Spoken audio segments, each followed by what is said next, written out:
to, It yeah, was, there we looks go. like It's paused. It was paused. That's what it was. It Yeah. was telling me that. Okay. Well, we got it going either way. So for those of you that are online already, if you don't have a copy of this chapter, I just put it into the chat. So if you need a copy of this chapter's stuff, just go in the chat and download it. yeah, we may have to put it in a couple of times for folks that show up late.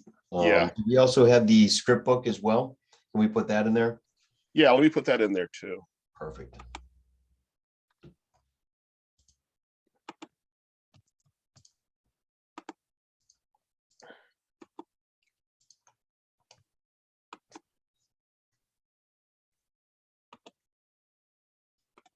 So Steve, do you want me to work the slides? Do you want to work the slides? How do you want to do this?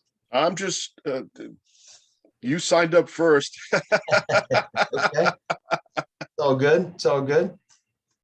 Let's see. I already get the slides up, so I'll, obviously I'll take that. And if Yeah, you just want to monitor the chat, if you don't mind, that would be fantastic. If anybody has any questions or if anything comes up while we're chatting. yeah. And I'm gonna have to cut out for about 15 minutes. I'm expecting a delivery this morning. Okay. Usually I get the phone call saying, oh, we can't be there till the afternoon, but it was the reverse today. Okay.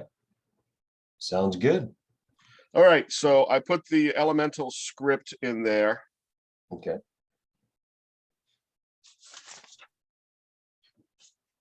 Yeah, like I said, what we may want to do is do it a couple minutes after we get started, and then we'll probably do it halfway through just so that everybody has it. When Yeah. people show up late, unfortunately, they can't see that. Is Brooke coming into the room this morning? Good question. I am not sure about that. I think sometimes she's usually there right in the beginning.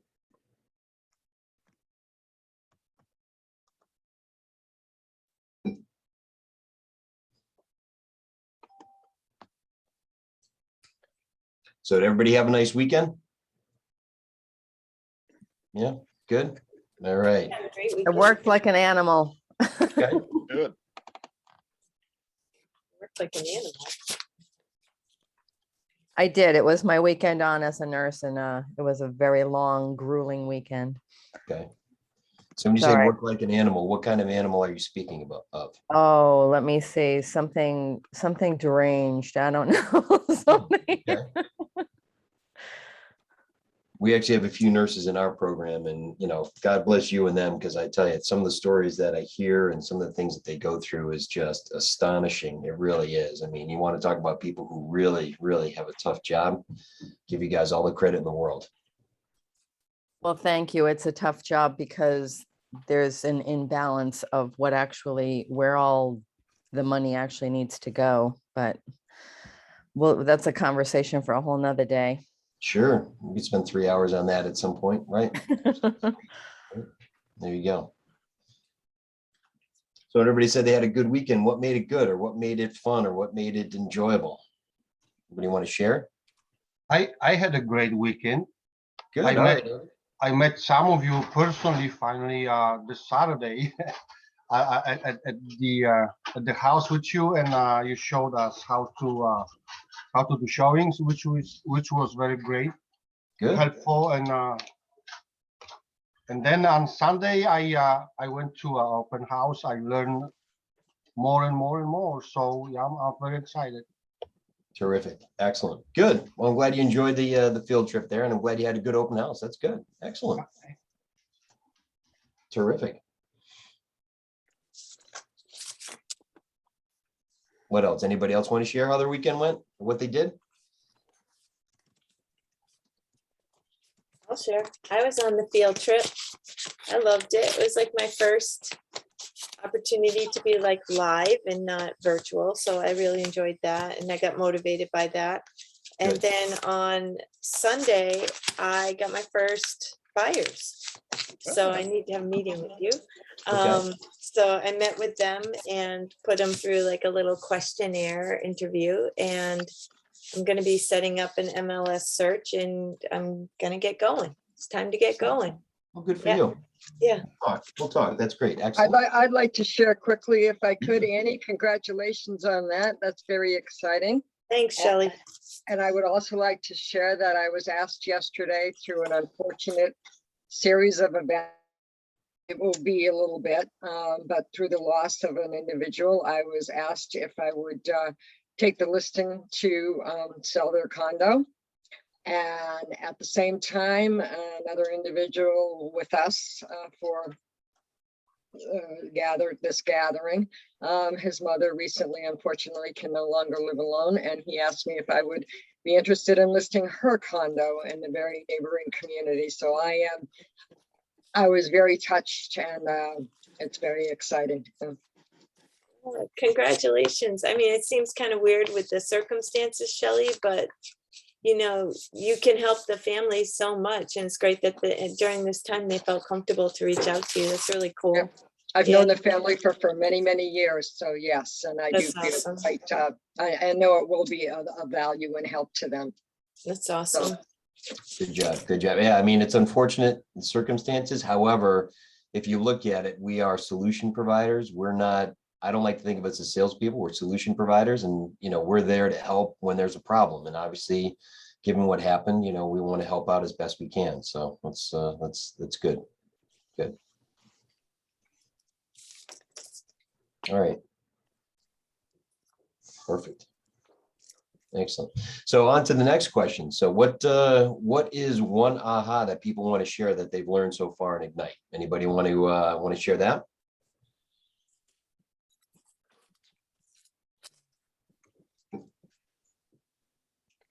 Come on, somebody must have learned something.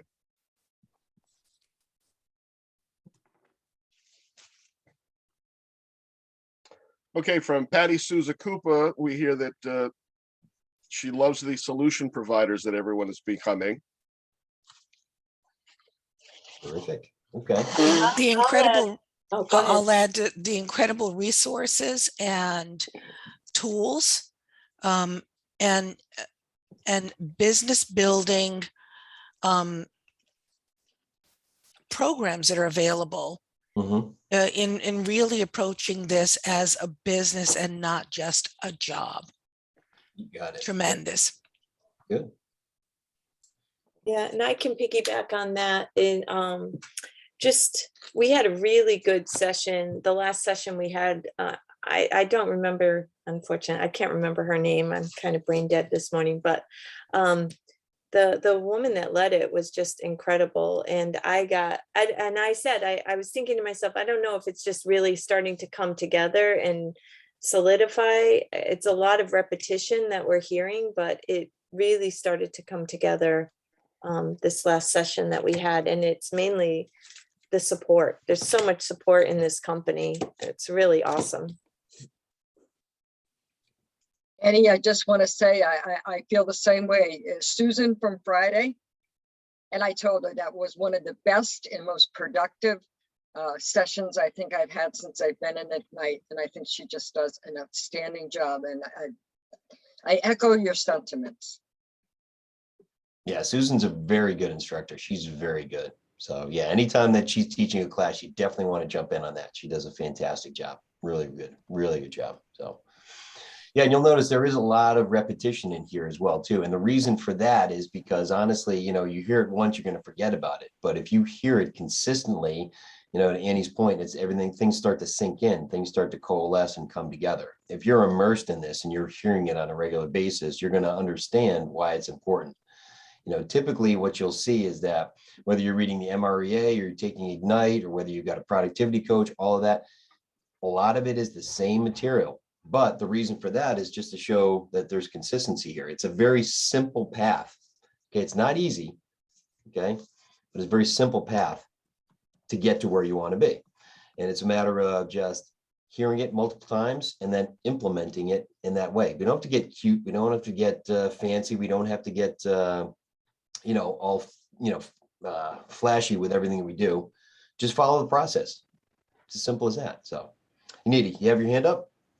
Yeah, I wanted to share. For me, it's actually very overwhelming and it's stressing me out. But with Ignite, it gives the boost, and my MCA is very supportive. So every morning, though I stress out, but Ignite Boost keeps me going because there's so many tools and so many tips. Everybody is so generous with their time, and it's really helped. Good, good, excellent, excellent. Well, it's good, good, perfect. Like to hear all that. All right, so we're going to get started. We actually have Steve DeAngelis with us. He's actually off for a second. He'll be back in about 5 minutes, but let me introduce myself for those who don't remember. My name is Darren Geddick. I am the productivity coach for Keller Williams Legacy Partners. We are in Central Connecticut, and pretty much cover the entire state. Been here for almost 3 years as a productivity coach. Prior to that, I was with a company that I don't want to name names, but they do have the number 21 in their title. So I'll leave you to figure that out. But honestly, having that experience really made jumping into this role much more important, because for me, when I first started off, and it's going to be a lot of what we talk about today, when I first started off, it's very difficult to get business. And then when I got business, it was very difficult to understand what to do.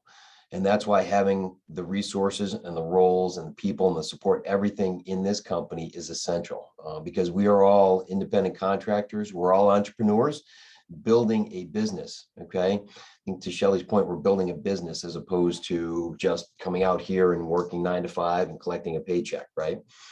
So with that, I'm actually going to share my screen with everybody. And the way I want to operate here too is I want to make sure that everybody has the opportunity to just jump in and ask questions. Okay.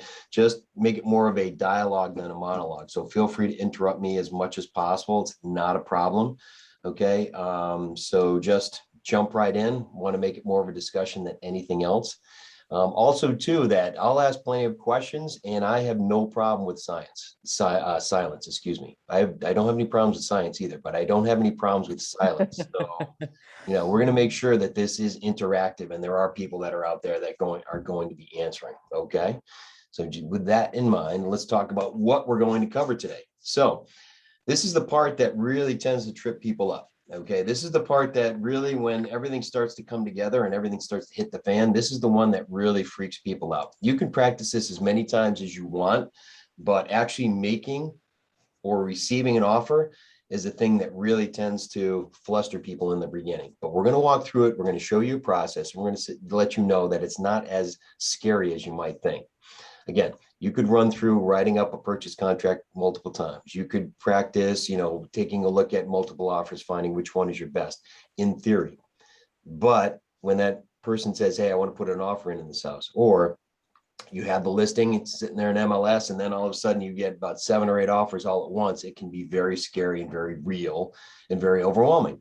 So what we're going to do is we're going to talk about the whole process from beginning to end. Okay, whether you're working with a buyer and you're putting that offer in. All right, what are the questions that we need to ask?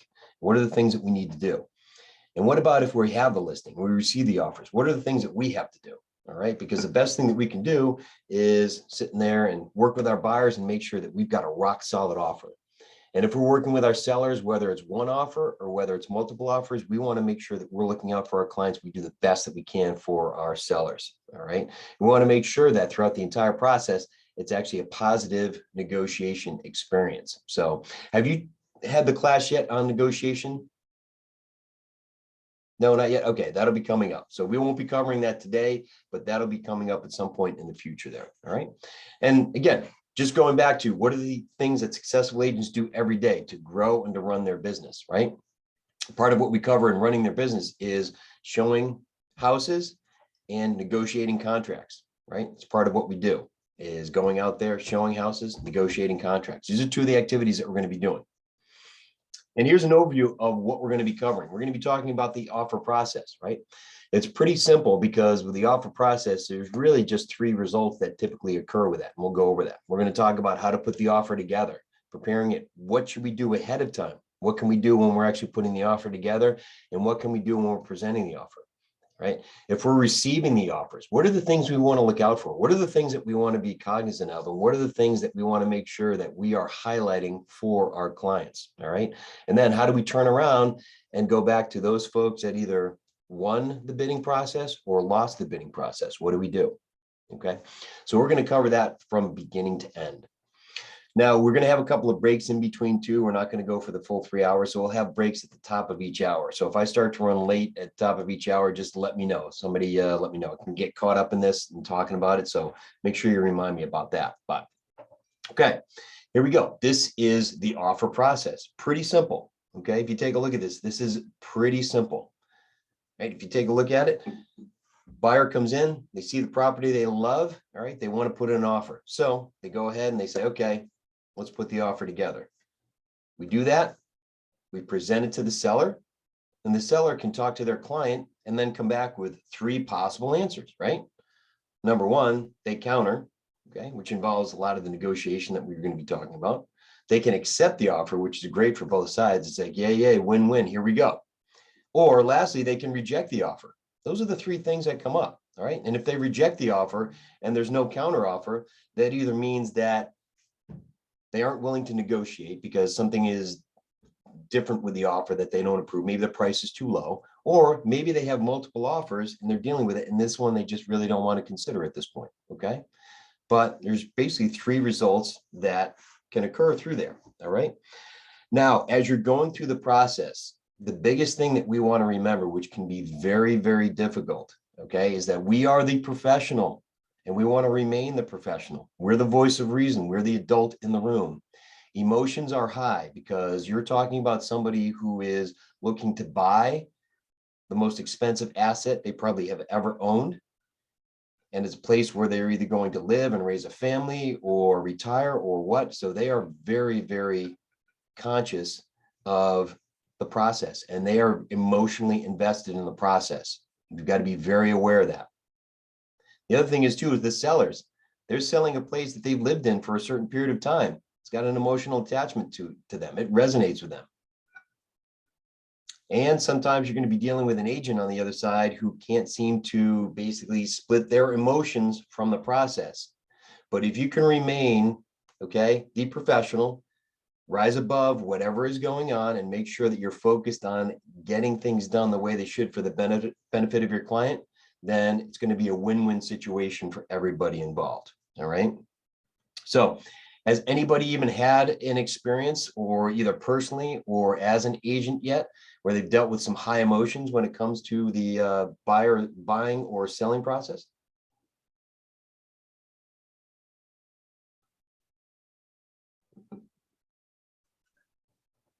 When we bought the house last year, that was the most stressful time for me. It was stressful. Normally I bathe twice a day, but during that time I even skipped my bath. It was too stressful. Okay. So I can understand. Good. Okay. Now, did your agent do anything out of the ordinary to help you with that process, knowing that it was Yes. stressful for you? Is there anything that she or he did for you? Yes, actually, we found this house, Mhm. but I met my agent at open house. I really liked her.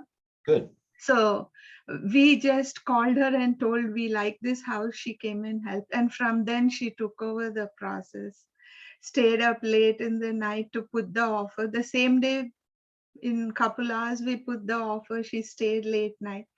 Good. Actually, one thing, what happened after we submitted the offer, I am little into, we have Vastu in our Indian thing. So the compass was wrong, and okay, long story short, I asked her to hold it, but she was very understanding, and morning we confirmed it. And even the listing agent, they got another offer because we put the offer first. Both of them were very sweet, and they were waiting for us to respond. And Good. Excellent. Good. Well, that's a good story. That's good. At least, you know, you knew where you were, stressed out. Your agent was managed to do everything, do it Yeah. professionally, and you ended up winning the offer. So that's good. That's good. Yeah. Mitch, how about you? So I'm working with a buyer right now for another agent, just showing her homes. And it's gotten to the point where she knows what she wants because she's seen what she calls the house that all other houses will compare to. Unfortunately, she's dealing with a lot of problems because she's FHA. So a lot of things transpire with that, where, there's vinyl siding and there's chipped, or there's paint that's peeling. So this home that she saw and that she loved, she got herself all, built up for it. We saw it, unfortunately, in the dark. Mhm. She had a second showing, and that was the letdown. And I told her, I said, look, you know what? Now you know what you want, and that's that all other houses then can compare to that. So I think that was a point where I learned, okay, here, this is taking a negative and putting a positive spin on it. And that was important to her. And I think she appreciated that. Mhm. Absolutely. Absolutely. And that's good too. And that's a tough thing too, especially in the market that we're maybe still in, dealing with buyers who lose out on multiple offer situations, and they do it multiple times. I've had somebody that I know, an agent in our office, who's working with clients, and it took her 15 tries, okay, to actually get a winning offer for her client. And that's typical, 7, 8, 10 times. Absolutely. But how do you keep that positivity going? All right. How do you keep that positivity going? I always tell clients too, listen, the house that we win the offer on is going to be the house that you're going to love. And it always works out that way. All right. They may say, well, yeah, but I like this one. Yeah, but that wasn't the house for you. Something's just saying that wasn't the house for you. Now, if that offer falls through and they call us up, then maybe it is. But for right now, let's go find the house for you. That wasn't the right one. Okay. Let's find that. And the one that we do find, that's going to be the house of your dreams right there. And it always works out that way. Right. But again, it's having the emotions and having them pretty much, overrule anything else that's going on, the common sense factor. So you have to rise above whatever is going on. I've had agents on the other side that have been very emotional, and they either are, too excited or too angry on the other side, and just, let people vent, let things happen, say, okay, are we going to deal with this for the benefit of our clients or what here? So you run into that. One of the things that you want to keep in mind when you're talking to clients is keep that line of communication open as much as possible. Okay. And when you're talking to your clients and you're having conversations with them, always end with whatever the next step is, whatever is next on that list. That's what you're going to tell them. Make sure that they're not the ones that are asking, okay, well, what's next? What's next? Always front run that. And one of the ways that you can actually handle that is that if you go into the KW app, the client app that's out there, it's the white box that has the red KW lettering in there. You can go in and there's a buyer's guide and a seller's guide in there. And there's also ways to go in through command where you can actually check off the steps, but those steps are right there in front of them. And as they're going through, you can check them off. They can follow along with the process. They can understand, but that's something that we talk about when we get to the client app as well. But that's something to consider, but always make sure that you're telling them what's next, what's next, what's next, what's next, so that you can alleviate a lot of the concern that they have on their end. Okay. So now let's go into how do we prepare the offer? All right. And we've got some actual resources that we have within the basically the student manual there that you have that has some things that go along with it. So if you go to page 3 in the student guide that you have there, all right, there's a checklist that they have here to help in preparing an offer. All right. And these are things that may be applicable, may not, depending on your state. So we're not going to get very state specific when it comes to some of the things that are on here. But what this is going to give you some good things to consider and to think about as you're going in and you're preparing to put your offer together. All right. And make sure that you review this when you're working with buyers. Make sure that you're actually basically following along, checking off as many of these as you can, going in and making sure that if it applies, that you've already done this. Some of these checklists can even be applied to the opportunity that you're in within command. And those are tasks that you can put in. That's for another time as well. But let's just say that we're representing a buyer, okay, and they are prepared to make an offer. So let's start going through these things right here. All right. So you see on top of page 3, so before you write an offer, be sure you're fully prepared so you can work quickly and efficiently when you begin writing the offer. All right. And here's the checklist. Number 1, okay, obtain the buyer's pre-approval letter from their lender. This is essential. Okay. Either they are paying cash or they're going to get a loan. And if you haven't gone through the process of the pre-approval or pre-qualification, if they're not paying cash, then we want that done before we even go out and even look at homes. That's a critical step right there. So number 1, should be having them sign the buyer's agreement. And number two, finding out how they're looking to pay for the house. And if they need the pre-approval, do that before you start showing them houses. That becomes your golden ticket in looking at houses. And the way that I always tell people is like, listen, I don't want to be in a position where we're going out and we're looking at houses, okay? And you see one that you absolutely fall in love with, and you just think that it's the best thing in the world, and it happens to be a Saturday, and you want to put in an offer, and so do 10 other people, all right? One of the things that we have to include with that offer is the pre-approval letter, since you're going to be working with a lender. If we don't have that, our offer won't be taken seriously. And now, since we don't have that, you have to wait 3-4 days to get that pre-approval letter. And what happens in the meantime? They're considering the other 9 or 10 offers, and we lost out on the ability to put that offer in. And I don't want to disappoint you like that. You will have people that'll say, well, you know, I know what my budget is. Let's go out and do it anyways. It's like, okay, great. But, you know, the one thing that we don't want is we don't want surprises. So if you were surprised to the upside or possibly to the downside, that's going to impact which houses that we go and see. And remember, we as agents, okay, our time is worth money. We're not out there to act as a, you know, a free Uber or Lyft driver just to take them around to houses because they think they can afford this. Okay, we want verification for that. Make sure you understand that. I've had plenty of people who have ripped me up one side and down the other on the phone saying, I want to go see this house. Why won't you show it to me? Because they're not pre-approved. I said, listen, you know, my time is valuable here. You know, when you actually have that letter, if that's what you need to do, then that's fine. I'll show you whatever house you want to. But my time is money. And if they push the issue, one of the things that one of my old brokers used to say was, hey, okay, I'll do it on a consultative basis. All right. I will actually charge you $250 an hour, minimum 2 hours, okay, to go show you houses, because that's what my time is worth to me. And if you're not willing to take the next step to get pre-approved, then that makes it worthwhile for both of us then. I still have yet to have anybody take me up on that offer, but that's a great way to actually get over that. All right.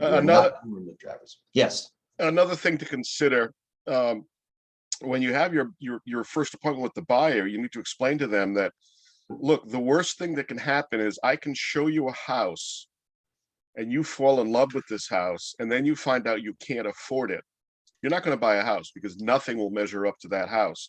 So it's imperative that you get the pre-approval out of the way. It doesn't take that much time, but then you get to spend your time a lot more productively showing them houses they can afford to buy. Absolutely. Absolutely. That's a great point there too. You know, again, we don't want to disappoint them. We want to be there as their trusted advisor, the professional in the situation, right? Good. Great point. All right. Who wants to read the second box right there?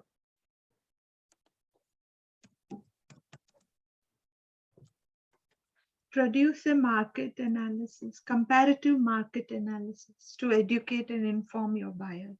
Right. I once was talking to an agent. She'd been in the business for about 7 or 8 years. And she said that every time she went out on a showing, she would put together a CMA, okay, CMA on the properties they were looking at. So she would spend 2-3 hours putting together CMAs for 5 or 6 houses that she was going to show, even if the people weren't putting in an offer on there. And I said, it's a little inefficient with your time. Why don't you wait until they actually make an offer? Which to her was like, well, you know, I just want to be ready. But as professionals, we've got to monitor our time. We've got to make sure we're using the best, time as best we can. So I always tell agents that when the time comes for your clients to put in an offer on a property, then put together the CMA. And the reason for that is that we want to make sure that we understand the relative value of that property, right? Listing agents could put that house out there for whatever price they want, but does it mean it's correct? We have to be the judge of that. And we have to basically tell our clients, like, listen, I know you want to put in an offer of 400, but I think the house is really worth 325. It's listed for 340. Okay. But I think it's worth 325. Now, listen, clients can do whatever they want. That's fine. But if they do go over asking, or if they pay some sort of price that's above that, if they're getting a loan, they run the risk that the appraisal won't factor in. Okay. And that's going to be a problem. Or if it's a house that they're looking to sell maybe 2 to 3 years because they know they're going to be transferred somewhere, they may not get that value back. If it's their forever home, it's a different story. Okay. But very rarely is it a forever home. And what we want to do is we want to make sure we get that in writing, either through a text or an email saying, like, listen, I know you want to put an offer of 400. I think the relative value is closer to 325, 335, whatever it is. But just FYI, we can certainly do whatever it is that you like. Because if something comes back where the appraisal is off, or they buy it and then 2 years later try to sell it for less money, who do you think that they're going to go back to? The agent, right? Okay. No matter what the issue is, they always come back to the agent. All right. Who wants to read the third box or bullet point right there? Review the tax records for information about pricing history. Right. Now, no, at least in Connecticut, what I encourage agents to do is to actually pull the town card, the property record for the property. And the reason for that is, yes, you will get the tax information so you can know what the tax assessment is. That's fine. But you also get information about the property itself, what the town knows about that property. So if they're advertising as 4 beds and 2 full baths, and you say the town knows it as 3 beds and 1.5 baths, there's a discrepancy there, right? Or if they're not accounting for the finished basement, they're counting as living space, that's a discrepancy as well, which the listing agent would need to explain, or the seller would need to get corrected at that point. But there's a lot of information on those property cards that you want to make sure that you understand and make sure that ties in with the listing itself. Okay. How about the 4th bullet point there?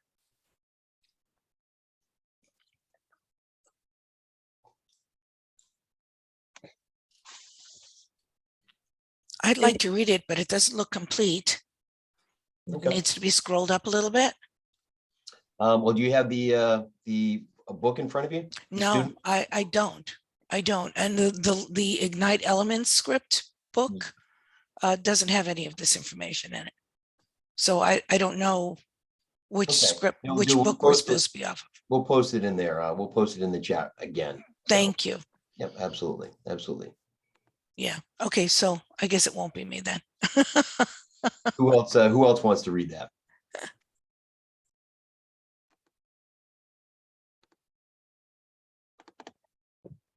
Ensure the property is still available before spending any time preparing an offer. Oh, I also don't have the book. Okay. Okay. Well, that's fine. Then what we'll do is we'll just break it down. Steve, you I got it? just reposted the link Okay. to the participant guide. Excellent. Thank you. Appreciate it. So yeah, we No, also and I want to go- happen to, oh, sorry, Darren. Oh. I happen to have it. It's just, I need to change my ink, but I can read what I have, if I can read what I have. Okay, sure. Go right ahead. Ensure the property is still available before spending any time preparing an offer. Even if your MLS indicates the listing is active, contact the listing agent to let them know that your client is considering making an offer. If it's off the market, let your buyer know immediately and promptly begin the search for another home. Mhm. So what's important about that? Everything. Okay. Well, in this instance, I would say that what it does is it basically gets you to initiate conversation with a listing agent, right? If I have a client that says, yeah, I want to put in an offer, I'm calling up that listing agent to let them know, say, hey, we just actually toured the house. They're very interested. I'm going to be presenting an offer. The reason for that is that if that listing agent is getting multiple offers and getting other things, and before they make a decision, they're going to expect something from you. Or if it's the only offer, then at least you can start setting that up. And if we go to the next bullet point, it says, when speaking with a listing agent, build rapport and gather as much information about the seller and the property as you can. That's going to roll into the next set of questions that I asked them. So, what's important to the seller about selling his home? Well, they need to have a closing by December 15th. It's like, okay, what's important about the 15th? Well, they're closing on their next home down in North Carolina. Okay, great. So what else? What else? Well, maybe, they're thinking about leaving the generator. So they're wondering if anybody would want that. Okay, terrific, terrific. They're looking for somebody who's looking to put down a large amount in the beginning, something like that. Well, what you're doing is you're actually talking to the other agent and you're actually gathering up things that you can use in preparing the offer. So number one, you're relaying the information to the listing agent that you're going to be putting an offer. And then number two, you're having a conversation with them, talking about the seller and learning about what it is that's important to them. Because honestly, if they have 6 or 7 offers that are in there and they're all structured differently, what are you going to be able to do on your end that's going to make your offer stand out versus the others? right? If there's something that's essential or that's elemental to winning that offer, okay, winning the bidding process, you want to make sure that you have that in there, okay? And then next bullet point they have there says, okay, ask questions of the listing agent to discover what's important to the seller. Find out their time frame, their motivation for selling. Allows you to customize the buyer's offer to address the seller's most pressing needs, okay? And plus too, you can start to find out what that listing agent is like. There's plenty of pleasant people that are out there that really are just looking to communicate and make sure they're dealing with another professional on the other side. There's plenty of them. And every once in a while, there's the rare one that's out there that is focusing on other things. But what it allows you to do is it allows you to begin that conversation with, because honestly, if your offer is accepted, you're going to be having a lot of communication with them. And it's good to establish the ground rules and all that right up front. All right. And then you're going to inquire about the activity on the property. Okay. Number of showings. Find out, it's like, okay, are you entertaining any of the offers right now? Do you have a deadline for accepting offers? Has anybody else indicated that they're going to be making an offer? Okay, anything like that. Now, the listing agent won't be able to tell you to say like, yeah, I've got two offers, one at this price and one at that price. They're not going to be able to give you that specific information, but they will be able to tell you like, yes, we are, we do have other offers here. And yes, we're waiting until tomorrow at 6 o'clock to gather up all of the offers. All right. Now, one of the last ones here, obtain a seller's disclosure statement, which provides details on any physical properties, problems with the property of which the seller is aware. Now, in Connecticut, we have the property condition disclosure report, and that's pretty much mandatory. And if you don't have it, you basically have to pay $500 or give a $500 credit to the buyer. And what that is, that's basically a disclosure report that for the person who's been living there, they can answer a bunch of questions about their experience on the property, about what they know and don't know, things like that. Has everything to do with utilities, the foundation, the roof, anything like that, septic and well, sewer, public water, all of it. Okay. And what that does, it gives you some good indication in terms of what they know about the property. Now, the only time that they don't have that is if it's a trust, if somebody passes away, because obviously the person who lived there doesn't live there, they won't be able to answer that. However, it's a great indication of what this person knows about the property. And I would go through that and include that in giving that to your buyer whenever they're looking at a property. All right. Now, just if I can cut in for a second, Yeah, for those sure. of you that are from Rhode Island, you need to have your buyer initial every page of the sales disclosure and submit it with your offer. It is part of the Rhode Island offer package. Right. There you go. You get 2 states out of New England, you just got the information on. So fantastic. There you go. All right. Now, the last one, it says find out if there are or have been other offers. Okay, we already did, basically just talk about that. All right, say where they are with that process.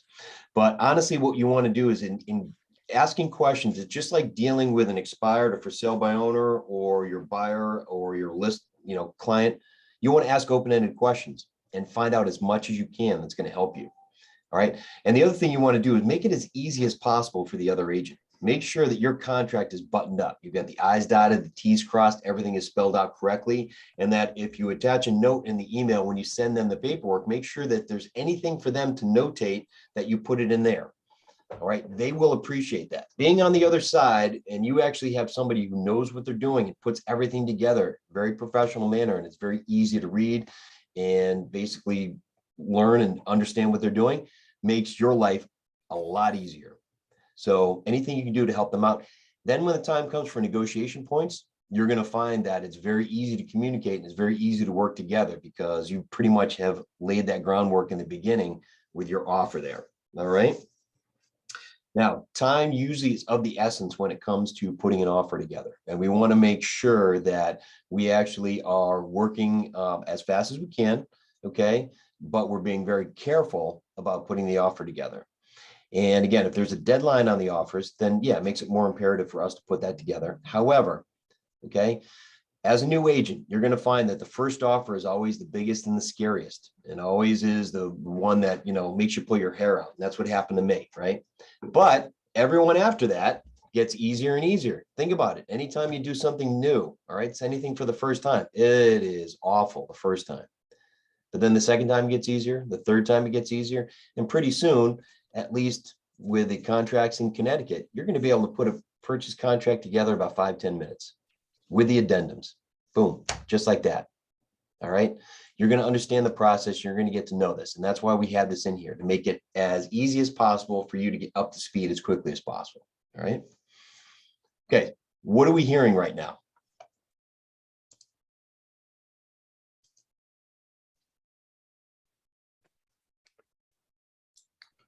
People are Rem- bidding way over asking. Remain calm and and be in control. Mhm. Mhm. Yeah, one of the things that somebody mentioned was that we've got resources and support here. I think Annie mentioned it, and I think Anita mentioned it. Take advantage of that. All right. When you're facing your client, be as professional as possible. Say, absolutely, we can get this done for you. Let me tell you what. Let me start putting the paperwork together, and we'll chat in a little bit. And then call your productivity coach, your ATL, your MCA, your TL, and say, "Oh my God, I'm putting in an offer. What the hell do I do right now?"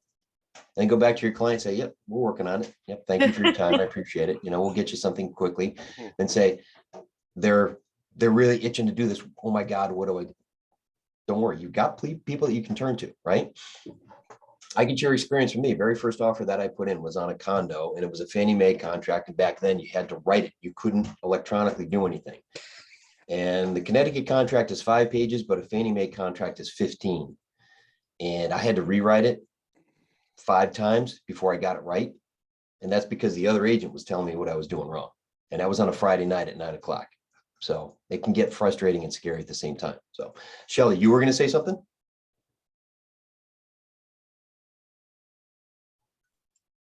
Actually, yeah, yes, I just wanted to go back to the, you know, making sure you check out, that in fact, that the records match. This property was advertised as this. And that's so important, because I can't tell you, I float around all kinds of sites. Mhm. My folks' home in particular, and I told them, I said, and the home next door, which is for sale, I said, "You each only have 1 bathroom." I said, "Do you have any idea how many sites advertise both of these homes as having 2 bathrooms, how inaccurate they are?" Also, a couple of sites that I've been on recently, one that was newly introduced to me, it doesn't have the correct property owner listed. And so all of these things can be so Mhm. very, very wrong. So that I think is incredibly important. Well, and Shelley brings up a good thing for everyone to remember. Nobody can lie like a realtor does, especially when they're listing a property they want to sell fast. And they don't always, the listing agent doesn't always check the tax record. And if it's a 3-bedroom ranch house and they put 2 more bedrooms in the basement and didn't get a permit for it, it is a 3-bedroom ranch house. And if they accidentally put a kitchen also in the basement, the appraiser is going to go in and note that there's a second unit in that building and it's a single family unit, and you're going to have all kinds of mortgage issues with that. So when you're taking a listing, of course, go to the town hall, check the tax card, see what's legal and what's not legal. And if you're buying a property and you find a discrepancy, ask the listing agent. I see there's 2 bedrooms in the lower level and a bathroom, and they're not listed on the tax card. Was this work done? Was it permitted? And you're going to find out a lot of times that the person might have just done that themselves and never told anybody.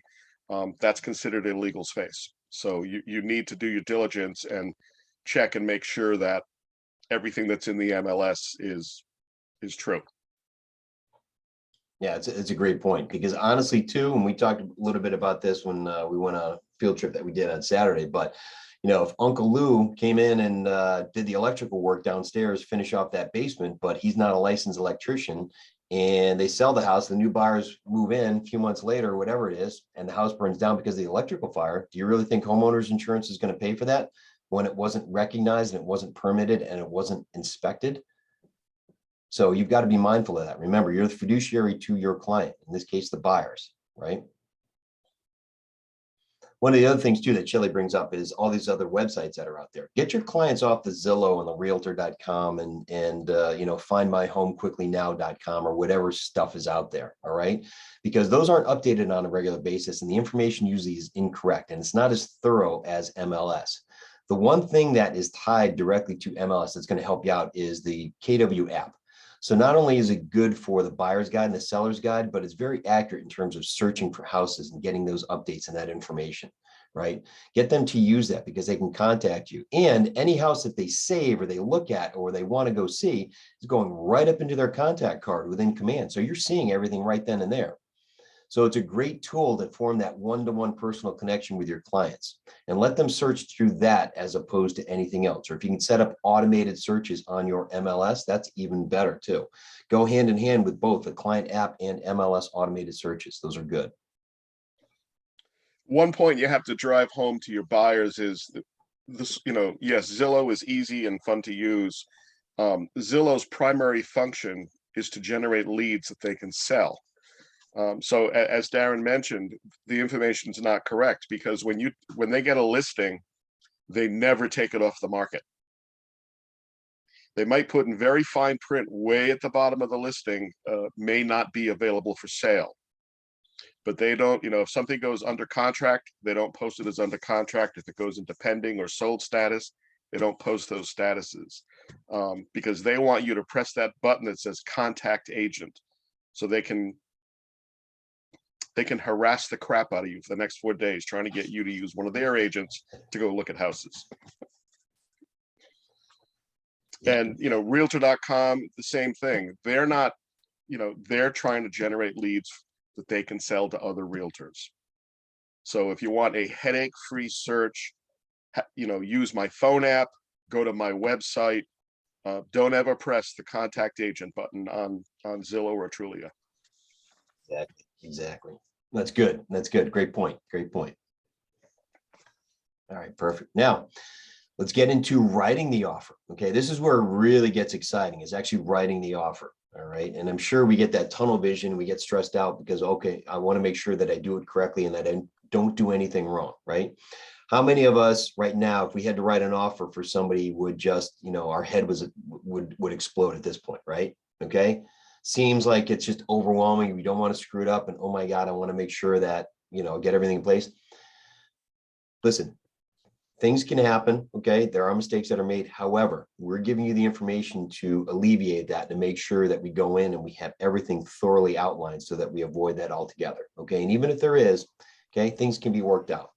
I've had plenty of times where I've had a listing and sometimes you get offers and they're sent to you and they're half filled out, or they're filled out with crayon, or you can't make out who the person is that's on there. I mean, they're just a mess. And you feel bad for these people because you wonder, who is training them, okay?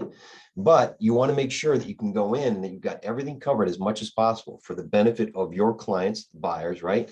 And knowing what the sellers are going to be looking for, at least on their end, okay? So we're going to go back into the guide again, all right, about writing the offer. So if you go to page 4, in the guide, it has the full list there, the checklist on how to write an offer. All right. So you can follow along at home. So first one, price and terms. Who wants to read that?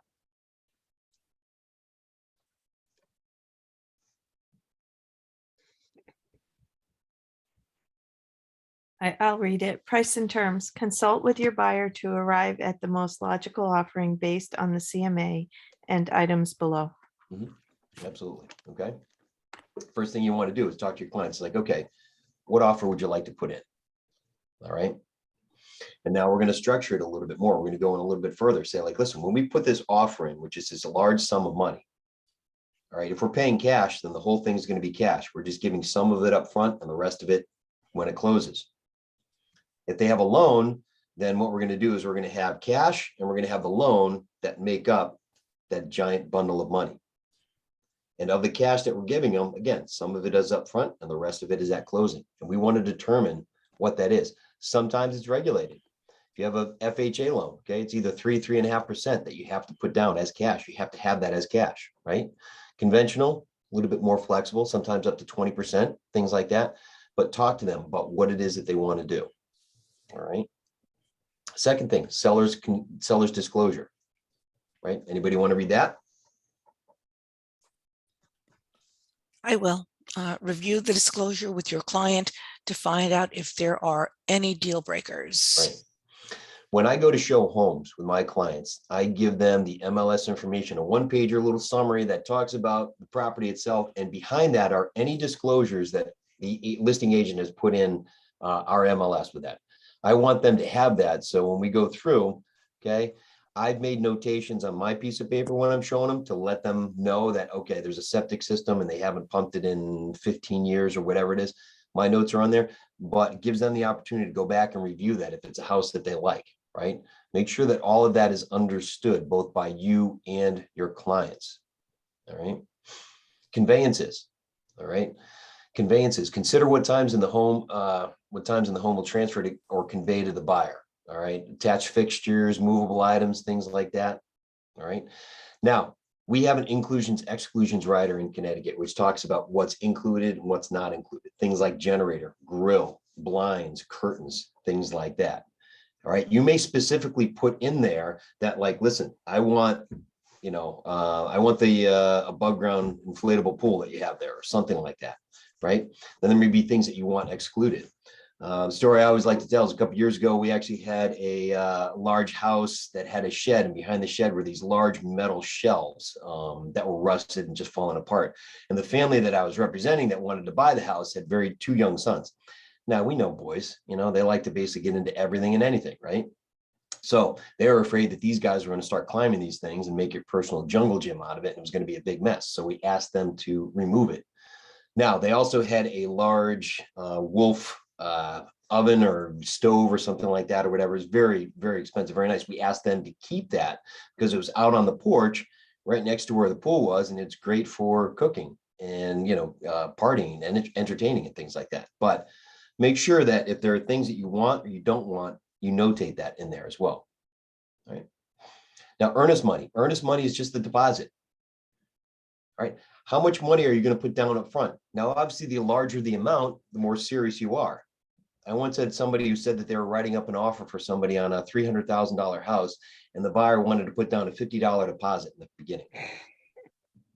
I said, no, you go back to them and say, I usually like 2%. 2% is a good number, right? 2% is a good thing up front. But $50 is not going to, because it's not as though you are risking that money, but it basically shows your seriousness in terms of wanting that house. Now, you're going to put things in place, contingencies, so that they don't lose that deposit as long as you follow them, right? However, if you put in a $50 deposit versus a $5,000 deposit, right, and you're going head to head with two other offers, they're not going to give you much consideration because of that, right? But you want to make sure that you have the right amount in place. Now, in Connecticut, we can put a first deposit and a second deposit.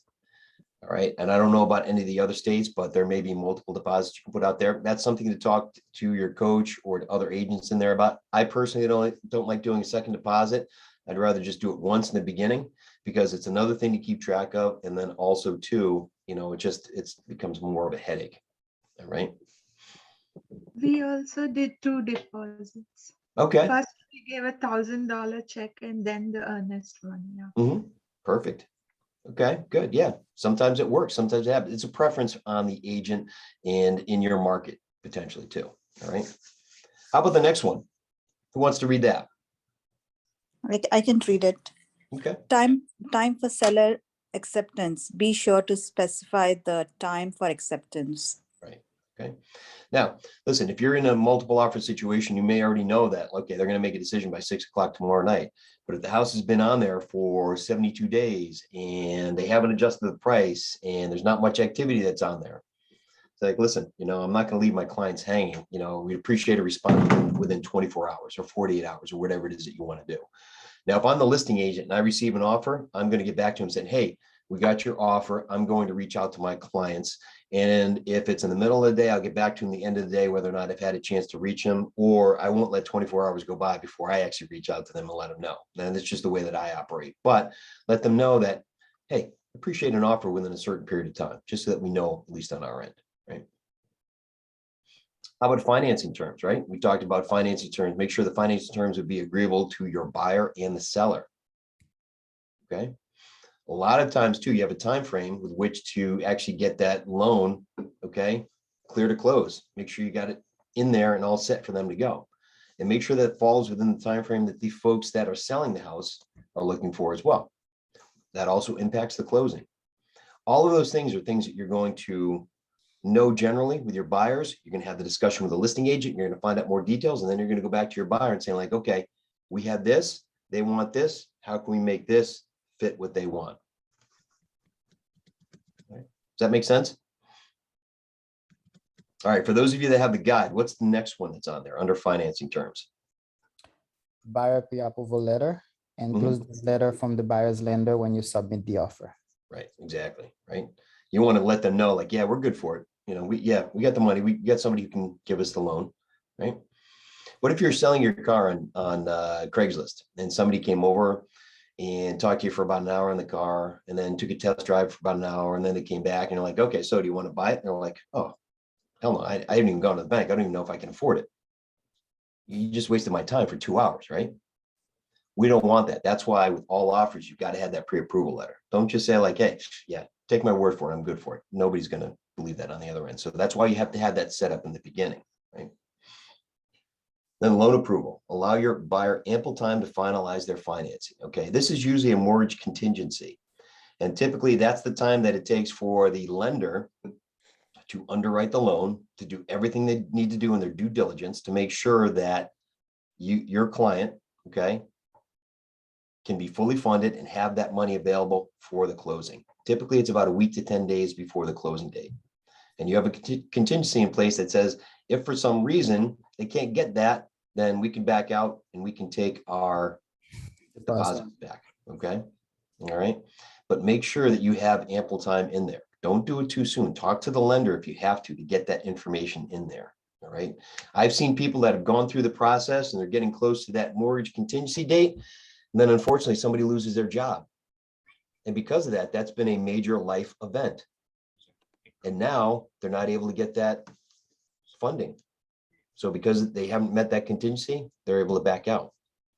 I've also seen people that have been in a very decent financial shape, financial spot, so to speak. And then 2 weeks before they go to close on the house, they go and they buy a new car. Now that completely throws everything out of whack because these lenders are looking at, debt to income ratios, their basically their balance sheet, all these things. And what they did was they just added more debt onto their balance sheet. But now they can't get the house. All right. The closing date. Now on the next one, make sure that the closing date will work for your buyer. All right. The lender, closing company, make sure everybody knows that. And if you have to get an extension, make sure that you do that sooner rather than later. Don't do it the day of the closing. And here's a little tip too. Make sure that your closing date isn't on a Friday, especially in the summer, or at the end of the month. Okay, because Fridays, a lot of times people like to take those days off. And if you need to get signatures, that's a problem. And end of the month, attorneys are dealing with multiple closings. Everybody likes the end of the month. All right, do it midweek. Always have your contingency dates and your closing dates midweek, somewhere around that time frame. Okay. All right. So how about the next one on home warranty? Who wants to read that?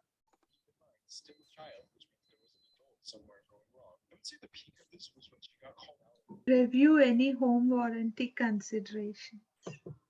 Yep.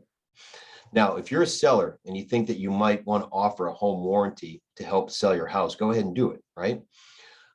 If you're a buyer, you may want to ask for that, especially if there are things that you're not sure if they're going to work a year from now. All right. So that's something to consider, at least in that regard. All right. Then repair limits. Focus on the items the buyer is most interested in repairing. Bear in mind that law regulates how much money the seller can give to the buyer. Explain the limits to your buyer. Now, this is something that a lender and attorney may have to work with you on. But if the client says like, well, okay, we'll give you a credit for repairs, or we're willing to do, a certain amount for repairs, things like that. Make sure that you find out from the attorney or the lender what you can take as a credit, because you can't offer like 25 or 30 grand as a closing cost credit or something towards repairs. There's limitations on that as well. All right. And make sure that you understand, even going in, okay, what the situation is with the seller.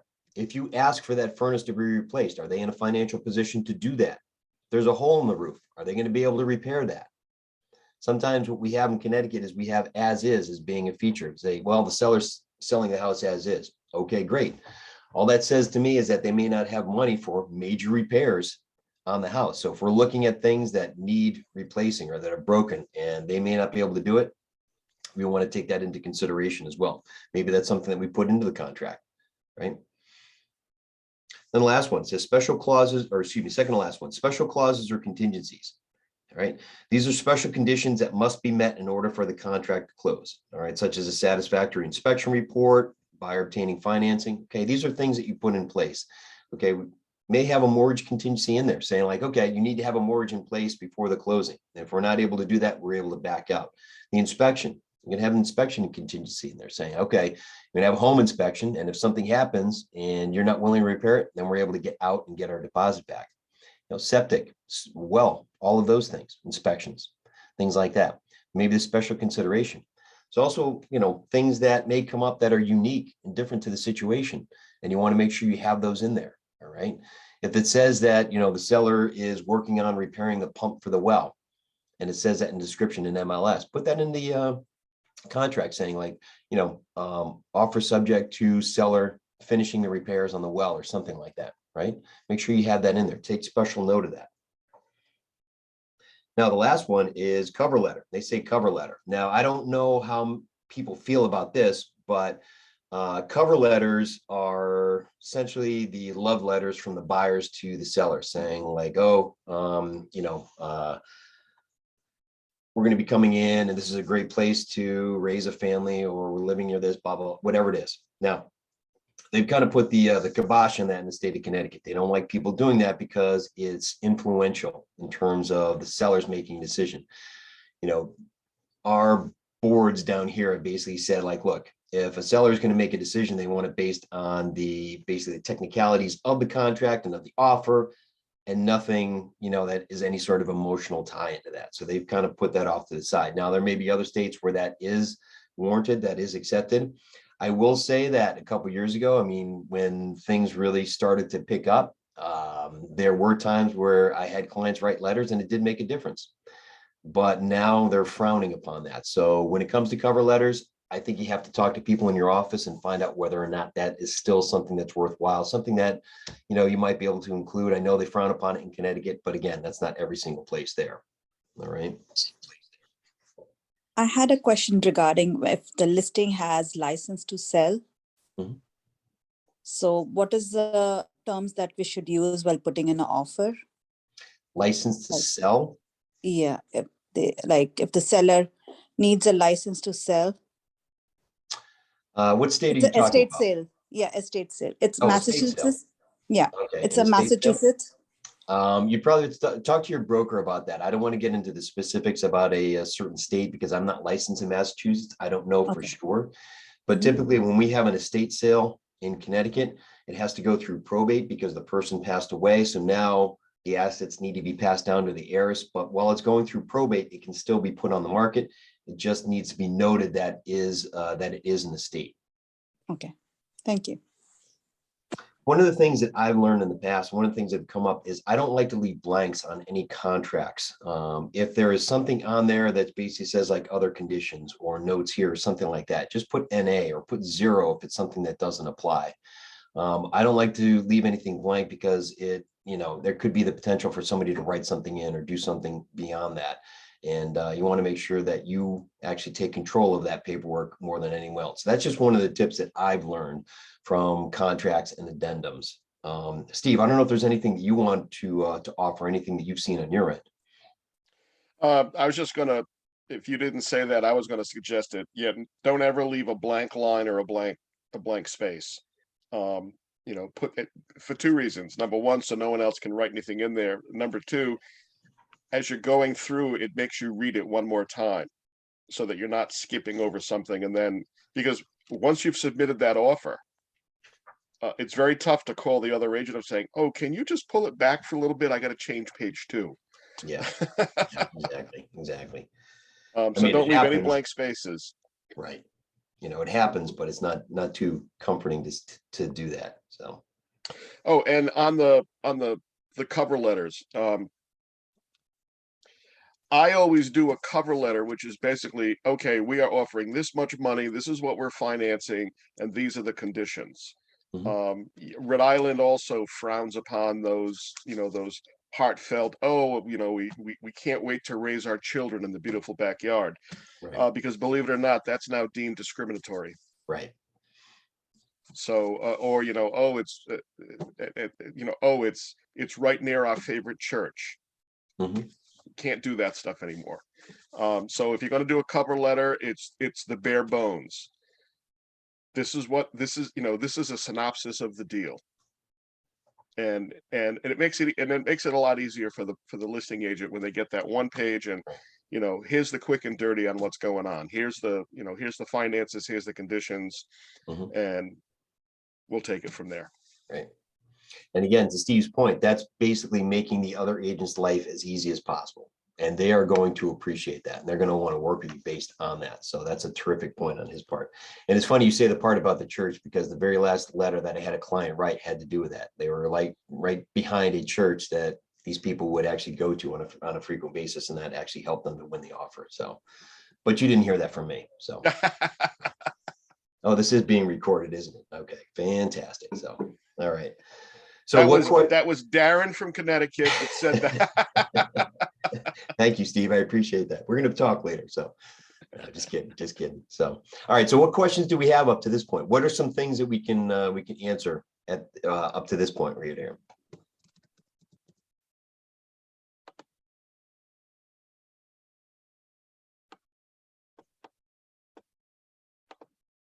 We're good. No questions coming in the chat. Oh. I have a quick question about how to prepare to the whole, topic of our Ignite class. Because you said at the beginning, you said, okay, we're gonna talk about the item number 2 from page number 4 in our book. I have no idea what kind of book is that. All I have is the piece of paper and my pen to make notes. So what kind of book is that, and how I can find it to print it out? Yeah, there's a couple of different things there. First of all, Steve has actually put the book into the chat, so you can actually download it in the chat, and that's what we do with every class that we have there. The books are in the chat. The second thing is that if you go to the Facebook page, you register with the Facebook page that's associated with Ignite 2.0.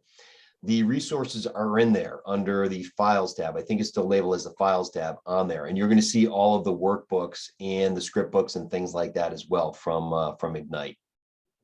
Okay, I already downloaded the thing that Steve put in the chat. Okay. So is that one contains the checklist to write an offer also? Yes. Is that the whole thing? Okay, gotcha. Yeah. All Yep. right. You got So it. I think it's page 3 and 4 have the 2 checklists. Yeah, it's 16 pages, but yeah, 3 and 4. Yep. Okay, 16 pages. Okay, gotcha. Yep. Thank you very much. You're welcome. You're welcome. Perfect. All right. Well, if we don't have any questions, what I'd like to do is just take a quick 5-minute break. And then we'll come back. We'll actually show what creating an offer and writing an offer looks like in Command with our opportunities there as well. Okay. Steve, I don't know if that's something that you want to do, or if you want, I've got already an opportunity set up, but it's up to you. No, you can do it. Okay. All right. Perfect. All right. So right now it is 10:06. So we'll come back at 10:11 and we'll jump back into writing an offer. Sound good? All right. Thanks, everybody. See you in 5 minutes.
All right, how's everybody doing? Everybody ready to get back into this thing?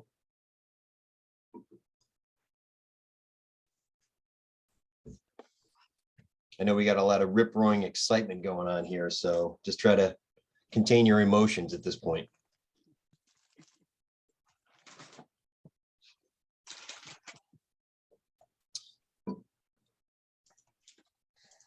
So one of the things that we're going to talk about now is in command, okay? How do you put an offer together? And how do you show it in there? Whether you're on the buy side or the listing side, how do you put that into your opportunity to make sure that you've got everything in place? All right. So what I'm going to do is I'm going to actually put this together. I'm going to show everybody what that's like. So just give me a second here. I'm going to actually get into my command. Steve, in the meantime, you didn't have a chance to really introduce yourself because you had to step off for a minute. Do you want to tell everybody your background and introduce yourself there? Yeah, I'm Steve DeAngelis. I'm the Market Center technical trainer for Market Centers 184 and 700 in Rhode Island. I've been a licensed agent since 2010. So as I'm always happy to say, I joined when the market hit rock bottom, and I've seen nothing but growth for the past 11 years. Fantastic.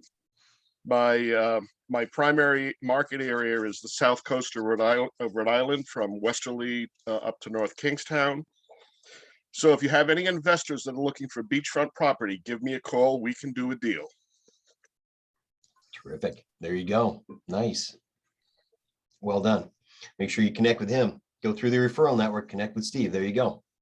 Nice job. All right. So I'm going to go into my command account here. Okay. All right. Now, can everybody see the screen? We're good. Okay. What I did was in going into command, I just clicked on opportunities. So I'm actually in the opportunities pipeline. You're going to see that I've got a lot of different things that are going on here. Now, in order for me to go in and actually review offers or put in offers, things like that, I want to actually click on the opportunity that pertains to my client. Now I'm going to go into one of my listing accounts that I have here. It was actually an opportunity I set up for myself right here.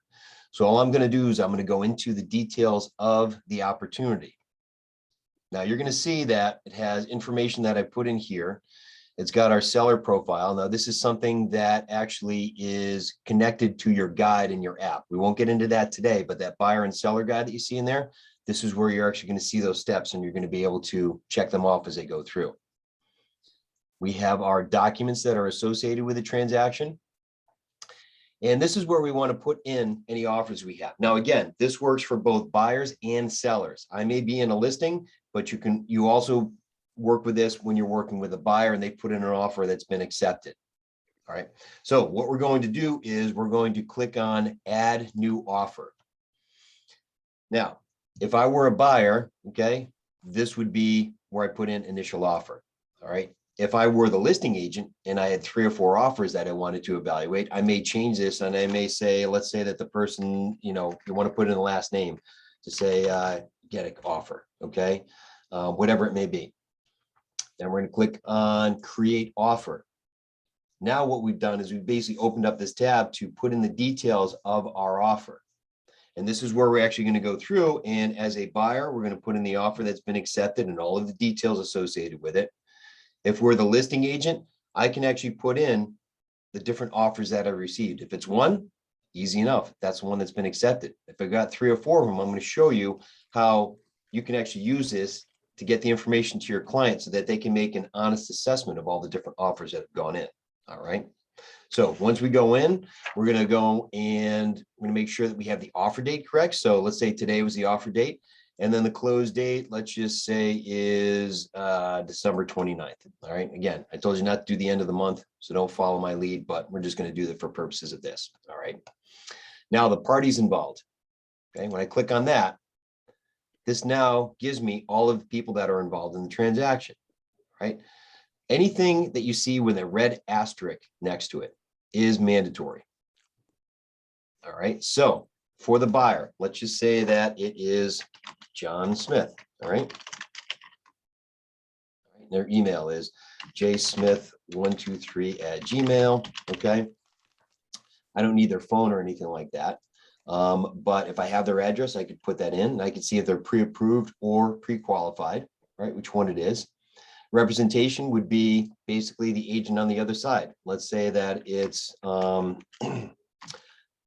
Linda Jones, okay? And then her email, her contact information, all right? So Anita, you have a question on this? Yeah. What is the difference between pre-approved and pre-qualified? Okay, so pre-qualified, okay, and pre-approved are two different type of initial steps.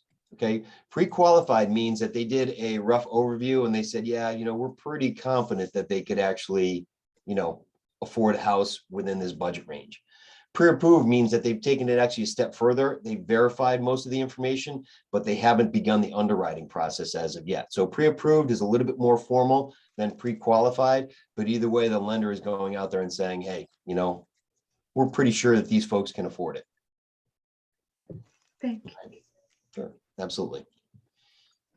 All right, so now we've got the people that are involved in the transaction. And again, if this was your buyer, you'd already have this information in there. You just have to put the seller's information in.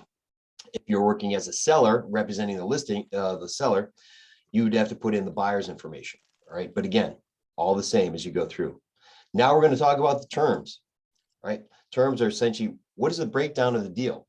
Remember we talked about earlier, in an all cash transaction, you've got a lump sum that you're giving a little bit up front and the rest at closing. If they need to get a loan, then you've got cash and you've got that loan together, okay, with part of that cash being given up front. But this is where we're going to put together all of the information in here. So let's say that this person is putting down $10,000 in cash, all right, and they're going to finance 290,000, okay? So you see right here, sales price comes through. Now the earnest amount, it could either be a percentage, so we could either say 2, okay, or we could type in the dollar amount, either way. So let's say that they only want to put in 5,000, all right, instead of 6,000. Now you'll see that in this worksheet, there are items that are in here that may not apply to your particular state. And you just want to be aware of that not everything applies here. Not everything has an asterisk next to it, okay? What they're trying to do is they're trying to make this general enough so that it's applicable in all 50 states at this point, all right? So what we're going to do is some of these things may apply, some of them won't. Now, option fee, all right? You may have an option fee in your state. I know Connecticut doesn't, so we disregard that. But as far as I understand, a option fee, I think Texas has it, but it's additional money that they throw in to consider their offer over everybody else's. You know, I don't know why it doesn't say bribe on here as opposed to option fee, but you know, that's technically what it comes down to. But we don't have to worry about that. But you may have that in your state. I don't know. Buyer will give notice of termination within a certain number of days. Okay, so basically, if you don't get an answer or whatever, then we're out by a certain number of days. Maybe you want to put that in there. We don't technically work on that. Now, here's where you can actually put in some closing cost credits, things like that. So you either have that the seller is going to contribute a certain amount towards a warranty or residential service contract. Let's say that they'll put 500 towards service contract. Or what we have in our state is that sometimes, okay, a buyer may not have the funds or may not want to pay the closing costs associated with a loan. Now, with Keller Mortgage, you don't have to worry about that. But with other lenders that are out there, what they do is they charge their clients a certain number of fees in order to give them the loan. Okay, and those are basically fees that need to be paid at the closing to the lender. Sometimes they don't have the money to bring that extra $5,000, $6,000, $10,000 that are in there. Or maybe they don't want to pay that. So what they'll do is they'll say, okay, we want to contribute, say, 5,000 towards settlement costs. Now there's a limitation on that, as we talked about earlier. But what this means is that the seller is rolling those closing costs into their mortgage. So they're financing it along with a loan, meaning they can't afford it. So in this instance, clients offering 300,000, but they're looking for 5,000 back for settlement costs. And what that means is that the seller is only going to see 295,000. Right? Does that make sense? So it's not as though the seller is actually writing them a check for $5,000. What you're doing is you're saying, like, yes, we're offering 300,000 because there's an extra 5 that's going into the loan that we're going to finance over 30 years. So the seller not getting 300, they're getting 295. Good. All right. Now we go into agent analysis. All right. Here's where we can put in saying, like, pros. high, price, decent, deposit, something like that, cons, closing, you know, end of December, maybe they were looking for mid-December, something like that, and then a summary we could put in here, say, you know, pretty decent offer, whatever we want to do, right? And why is this important? Well, this is the analysis that if we had multiple offers and we were trying to go through all of them, all right, we would send this to our client. We would send this to our seller and say, hey, okay, you know, we've got 8 offers on here. Here's my analysis. Here's all the things that are involved. And we're going to see that in a second. All right. So we're going to click on save. All right. Now you're going to see right here that the summary of that offer is in there. What the offer is, how much cash, how much is financed, how much is in there for deposit, any option fees. Okay. The close date. All right. Anything in there. Now we can go in and we can add some additional points. We can always edit it after the fact, right? Add negotiation points or an analysis. We could send the offer. So if this were the only offer and I wanted to send this to my client, I click on that. And what it's going to do is it's going to give your email address, the subject title, which you could change. And then here you go, right? Send a copy to my email. So now we can send it to our client. If we went back and we said, okay, I'm going to add another offer, we're going to walk you through the process again of putting in another offer. So I could have as many offers as I want here. I could send all of them to the client and say, okay, here's what I think. What are your thoughts? I can go in, I can accept or reject it based on what they say. Now you see there's accept, reject. The third one is a counter, and we would just go in and edit offer or add negotiation. But all of this is in here. What this also does, this also allows our compliance group, okay, to know that an offer has been accepted if you're working with a buyer, or if you have a listing, okay, to know that here's some offers that have come in, okay. We're working through it at the moment until we actually accept one. This is the process at this point. Does this make sense? Steve, anything that you want to add on that? No, I think you covered it fairly well. Okay, okay. Now, this is on page 5 of your manual. It just has an overview, or at least highlights what that looks like in the opportunity, okay? But anytime that you have questions, just reach out to your local tech trainer or talk to your coach or ATL, TL, anything like that, anytime you get stuck. But when you actually have an accepted offer, you want to make sure that you put this information in there as quickly as possible, because what it does is it keeps you organized. And that's the biggest thing for us, is it keeps us organized. And we are also reaffirming what the terms are of the offer that we have in there. Okay. Yep, streamlines the process. You got it. You got it. Absolutely. All right. Yeah, Command is very, very good. It honestly is. It's very intuitive. And again, like with everything else, all you got to do is you got to open yourself up to it, use it a couple of times, and you'll begin to figure where everything is. Okay. All right, what do we have? Any questions? Anything that you want me to go back and talk about again?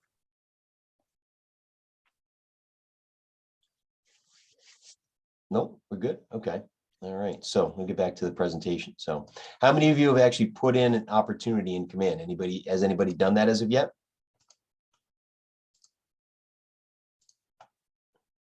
No, I haven't done that yet. Okay. All right. Again, like I said, all you got to do is walk through it once, maybe twice, you get the hang of it. But one of those steps that you need to do in terms of making sure that you're in compliance and that you got everything going with you. All right. I did for the rental, but you know that. I know that, but not everybody else may know that. Yeah. So don't worry about it. That's good. So, yeah. And what are your thoughts? Like, you went through the process, and I know it was, you know, you had some challenges there, but what do you think of how it operates? And now that you've gone through it at least once? It seemed pretty simple. The first time, you know, any first time to do anything, it's kind of confusing. If you miss one step, you kind of put yourself back. But Right. after obviously you went through the steps, it seems pretty simple. Yeah. For the most part. Obviously doing a listing or putting an offer in is more steps than me doing, like, you know, sending a rental Mhm. contract. Right. Exactly. Exactly. Well, you'll get the hang of this. You'll get the hang of this very quickly. And here's the other thing to remember too about Command is that we've got everything under one roof, right? I know at a lot of other places, you have to pay for software that all does different things. So your CRM is one thing, maybe your social media marketing is another, and maybe you've got a transaction system over there, different software programs that aren't talking to each other. All right. The great thing about this is that all you got to do is put the information in once and everything is connected. You can get updates in your business pretty much at a moment's notice, and it's linked to the client app. So now you've got a way of communicating directly with your clients in addition to everything else we have, the smart plans, okay, the designs, the campaigns, everything that is all a part of that. It's very, very user-friendly and very, very helpful in managing your business, you know, especially from where I came from, where we had 2 or 3 different systems. You had to make sure they were all in alignment. It was just a hassle. Okay. All right, so let's take a look at offer writing guidelines. All right. If everybody goes to page 6 of their book, okay, even if you bring it up online, all right, we're going to go through these guidelines and basically use them as kind of way of just making sure that you've got everything in place when you're putting together your offer. All right. And this is something that keep with you as you're talking with clients and as you're working with them, you're going to develop your own checklist over time, but this will give you a good start and give you a good understanding of what to be focusing on and what things to be looking out for when you're putting the offer together, when you're talking to the clients, when you're working with a listing, whatever it may be. All right. All right. So who wants to read the first one there?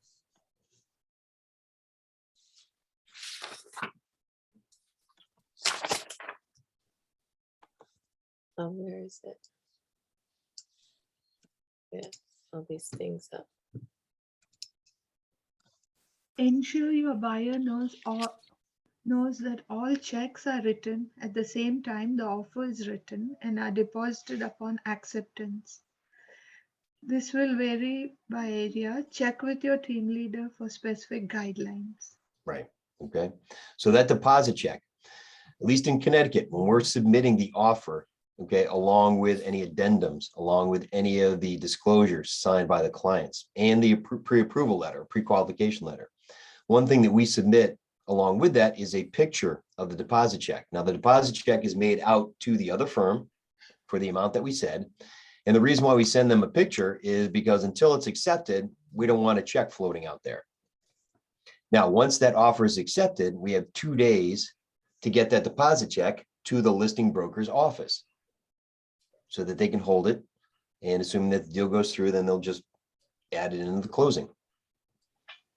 But those are the stipulations that we have. And we want to make sure that our clients are prepared to do that. If you tell them, say like, okay, we agreed to you writing a check for $5,000, you can be able to do that. And they say, no, okay, well, that changes everything at this point. But make sure we've got to be nimble enough to be able to write that check.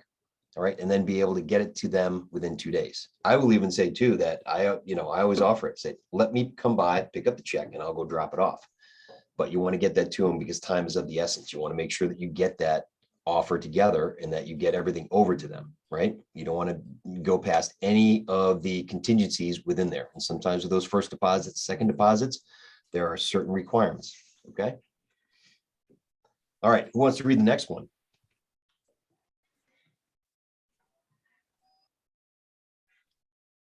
Well, I will. Okay. In command, obtain the appropriate offer to purchase form or forms for your area and add it to the buying opportunity. If it is not already included, ask your MCA for assistance.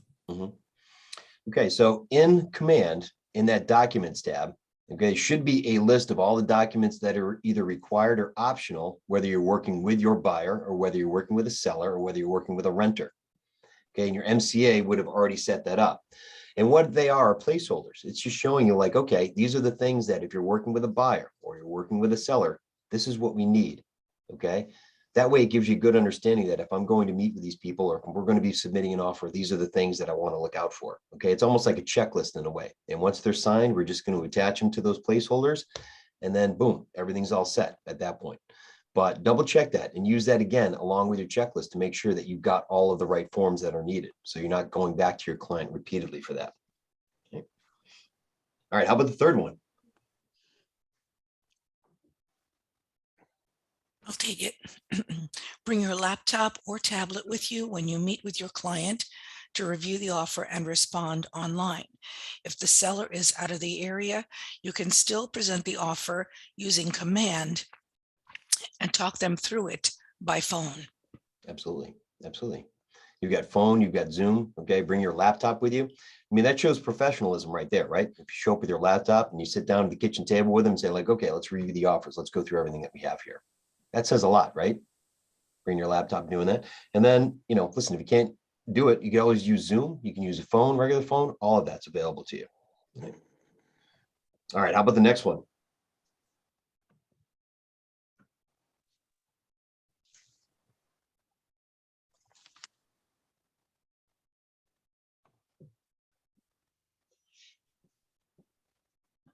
Actually, you know what? As I'm reading this, let's just forget about that one for right now. If you can use it, you know, if you can use that, that's great. If not, let's not worry about that right now. All right. So second to last one, create a buying opportunity and offer in command. Then when you meet with a client, you can review and e-sign the offer directly on your laptop or tablet. If they're out of town, all they need is internet access to review and e-sign the offer, right? Great thing about that is being able to do everything electronically saves you such a boatload of time. All right. And no matter where your clients are, they can take a look at everything.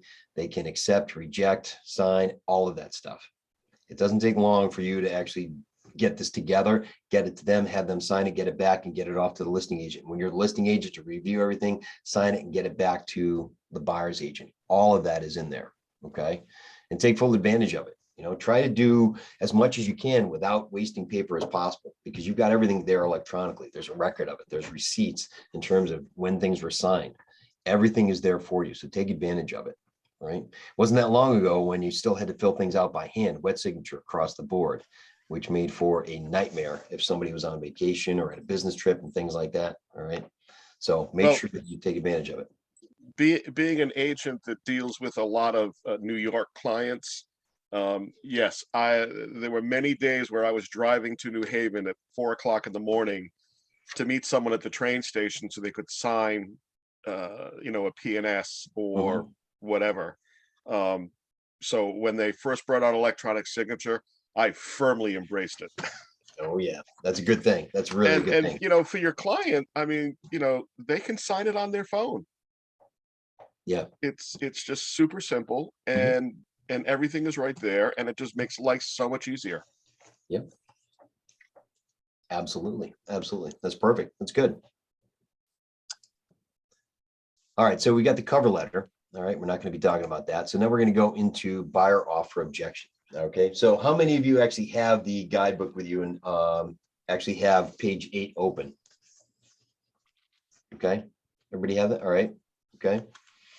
What we're going to do is we're going to actually take a look at 2 buyer offer objections that typically come up. Okay. And I will say that these are fairly accurate. This is what you're going to run into, and you want to make sure that we have things in place to help you. Now, I've said this before, I'll say it again. The script's probably your #1 tool in terms of having real estate conversations out there. All right. Take full advantage of them. Read that script book, understand it and know it. You're not going to read it word for word. You're going to internalize it and make it your own. Make it sound like you, make it sound genuine. Give yourself the ability to really internalize it so that you can answer questions, because our job importantly is to listen. And if we're not listening, the clients are going to pick up on that. But we got to be able to have these conversations and handle these objections as they come up. All right. So let's take a look at the first one here. All right. One of the first objections is when the buyer wants the seller to make repairs. Okay, right at the beginning, it's like, oh, well, I'm not going to put an offer unless they agree to, fix that hole in the roof, or to, basically take the water out of the basement, all that stuff, right? Okay, how would we handle that? Anybody want to take a stab at the script on that?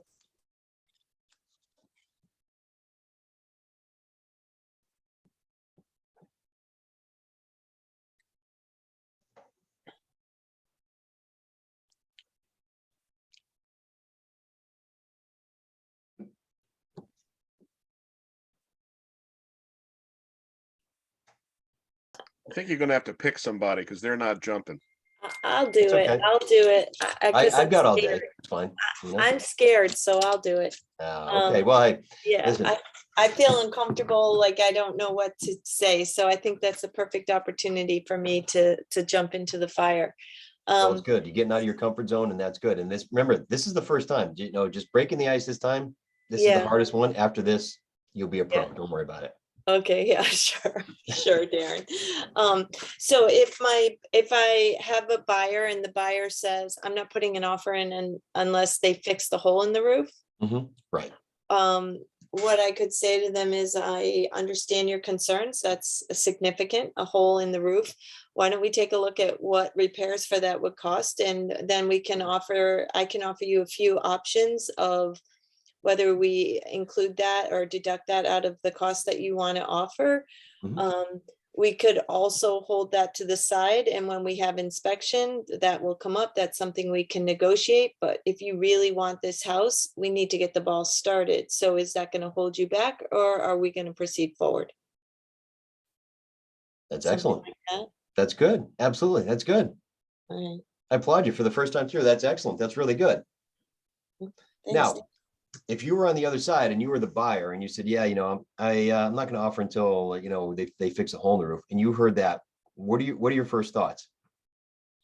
As I would think that the agent was looking out for me and understood that my concerns, because that's what I was trying to do, and that the agent was willing to work with me. She was giving me solutions to the problem, and also leaving the bottom line to me, whether I wanted to pursue or not pursue. Absolutely. I think it denotes professionalism right there. Okay, this person knows exactly what they're talking about.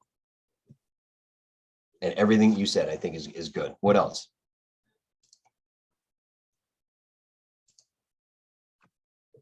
Are you asking me for more? What else would No, I I'm just say? saying, like, anybody in general, how would you Oh. feel, at that? How would you feel being able to say that? What does that do to your confidence? For me, it made me, I mean, that's how I would want to be handled. And that's how I would want to treat people that I was working for. I would want them to feel like I was on their side, that I had their back, that I wasn't just trying to get a sale, or to push them in any direction, but actually supporting them in making the smartest decision for them. I mean, that's what we're doing. Right. Annie, it really was well said. It really validated the problem without like teaming up with the buyer against the seller. So it was really well said, honestly. Yeah. Thank you. I also think too, even though some of these options, and Annie, by the way, that was fantastic, that, presenting options that to you may seem obvious, to that buyer under the stress, and as you say, the investment, something that may be obvious to us or you may not be to them. And they're going to say, oh my gosh, I should have thought of that. I didn't think about that being an option. And this isn't an all or nothing situation. I do have options to how I can get there to achieve my objective, kind of thing. And I think that's important. Yeah. Annie sounded genuine on that too, right? She didn't sound like she was reading from a script. Absolutely. Yeah.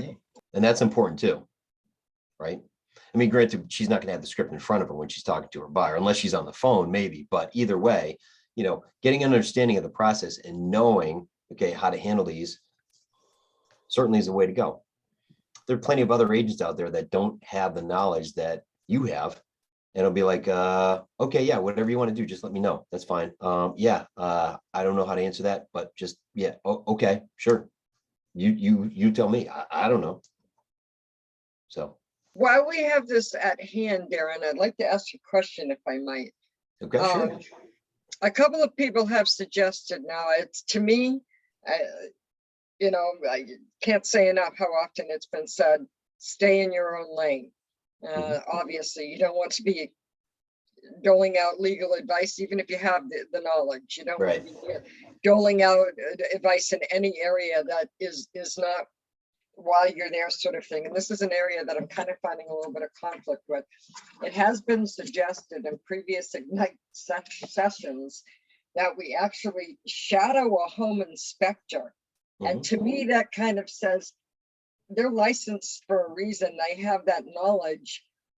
I don't know that for myself, somebody else may feel differently about it, that I would prefer, for a buyer to say, I can give you a few names, you can call them and discuss the specifics with them, because that's what they're licensed to do. They're the experts in that field. I don't, for myself, as somebody showing a property, Right. I don't want that temptation of saying they will be doing this and looking at that and giving out knowledge that they should be doing. Your thought, any thoughts on that? Yeah, the way that I would actually go about that is I would say it's beneficial to actually be there for an inspection to see what they look for, because an inspector's only going to do a surface level inspection. It's basically one of these situations where they're not going to be breaking through walls, and they're not going to be digging into things. They're going to be taking a look at it for what it is on the surface. There may be even certain things that they won't be able to turn on or do just because of a liability standpoint. However, what that does is that gives you insight in terms of things that they may be looking for that you may not even notice. Right? If they're looking through and they say, okay, I'm seeing this, which usually leads to this. Let's say that they're in the basement and they've got this long rod and they're basically jamming into the sill plates. And you're like, what are you doing? We're looking for termite damage, you know? No, I'm be, saying, oh, yeah. no, I understand what you're saying, that if I had a buyer, I should be there with them while the inspection is going on. No, it's been what I was asking, Willie, is somebody was suggesting in earlier night meetings that just call up an inspector and say, can I follow you sometime to know what without anybody with me? Is that advisable or? Yeah. And the thing with that is that you're just going to understand what an inspector looks for. So when your client is you're working with a buyer and they're like, well, what does an inspector do? Okay.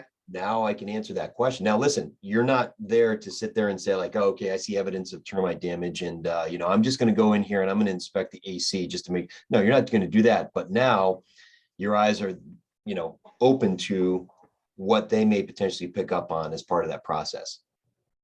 You know, just like when you go to a closing and you're there with a buyer, you're going to see that big stack of paper and you're going to start to understand what each of those forms means because the attorney's explaining to your client and you're sitting there and you're taking it all in. Now, granted, you don't want to sit there and give them legal advice on it. However, you understand what they're going to go through. So they're like, oh, the closing process, what is that like? Well, here's what it is. Boom, you go through it. Right? It helps you to become more well-rounded as an agent. You're not going to do their job, but you're going to understand what their job is. So Mitch, you got a question? I think in practice, I've had two instances where that really would have come in very handy. One was the FHA buyer, and the other just happened on an open house I did for another agent, where there was a hole in the ground with gravel in it, and I didn't know what it was, and asked her what that was all about, and she said that she was meeting with the property manager the next day to go over that, but neither one of us really had an answer for the potential buyer that came in to look at the house. So having that knowledge of what is that, what is this, really brings you into full focus so that you can be the knowledgeable person. You might not know all of it, but you'll know things as you go along. Right, absolutely. You know, and you're not going to learn everything with just shadowing one inspector the first time, but you'll get a general sense of what they look for. And again, anything that you can do to increase and enhance your education to provide that service to your clients, absolutely. So good. All right, let's take a look at the second objection. All right, now I'll actually handle this. I'll take a look at that because there's something that I would say to this. When the buyer wants to make a low offer, okay, first question I would ask is like, what's important about a low offer? And let them explain to you the reasoning behind that. Okay, people just don't throw in a low offer. I once had somebody who was looking at a commercial property and he's thrown out a low offer. And I said, what's important about that number? He goes, oh, well, you know, offers are always 70% of the list price. I said, I'm not sure where you got that from. Where'd you get that from? So I read on the internet. Like, oh, great. Well, the internet's never wrong. So that's you're good in that part. I said, unfortunately, that's not the case. I'm not sure, you know, where you're getting that from, but in order for us to be competitive, we want to make sure that we're putting in an offer. Now, do you see a physical reason for that? Either there's other properties, but we would have done a comparative market analysis anyways, or there's damage to it. Is there a reason for that? Okay. Why is that? Tell me more about that. I want to know what the reasoning is. I'm just not going to submit a low offer. Right now, they talk about the 3 different ways to handle that in a transaction. Say like, all right, perfect. You know, first things first, we can put that low offer in, but you risk not getting the property. They're not going to take it into serious consideration because the property's only been on the market for 3 days. So if you're serious about this property, let's revisit that. What we could do is we could go in at a slightly lower than list price offer. And what that means is we can explain to them, say, hey, listen, we are actually going under the assumption that this repair is going to be needed. So we want to put funds aside for that. We're going to explain that to the other side.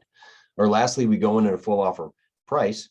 And then any concerns about any adjustments, repairs, things like that, that's going to come up as part of the inspection process that we're going to do afterwards. And we have contingencies in place to protect for any event that comes, right?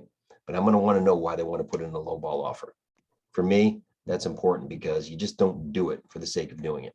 And if you have somebody that consistently does that without any reasons, then you might want to find another client, right? Because a lot of times if it's not warranted and you can't explain it, then it's not going to make you look good. Let's put it that way, right? Any questions on that at all?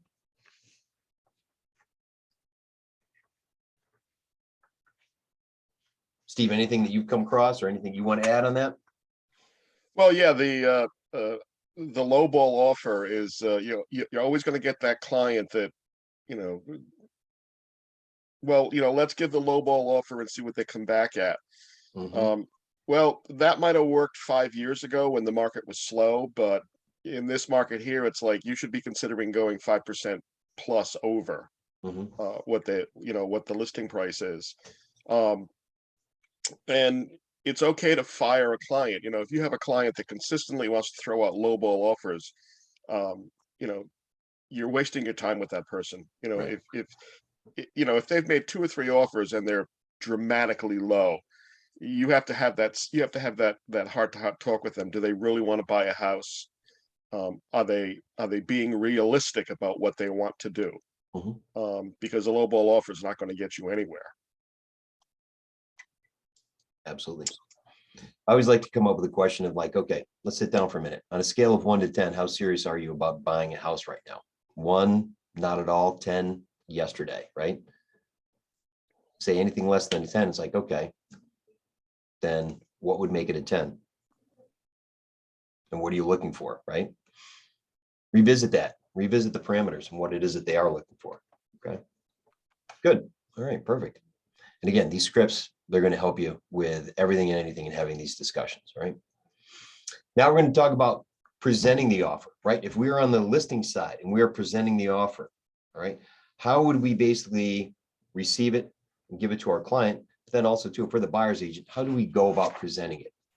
Okay, so presenting the offer to the listing agent as the buyer agent. And you'll see this, I believe you have this on, yep, you have it on page 9 in your guidebook there, okay? So whenever you put together an offer, especially in the beginning, make sure that you have a senior member of the leadership team, somebody to actually review it and piece it all together for you. Make sure that you've got all the I's dotted and the T's crossed, that you have everything in there, all right? Have somebody look it over just to make sure you've got everything in place, so you're covering all your bases. All right. Now, first things first, notify the listing agent of an incoming offer. Right? Let them know.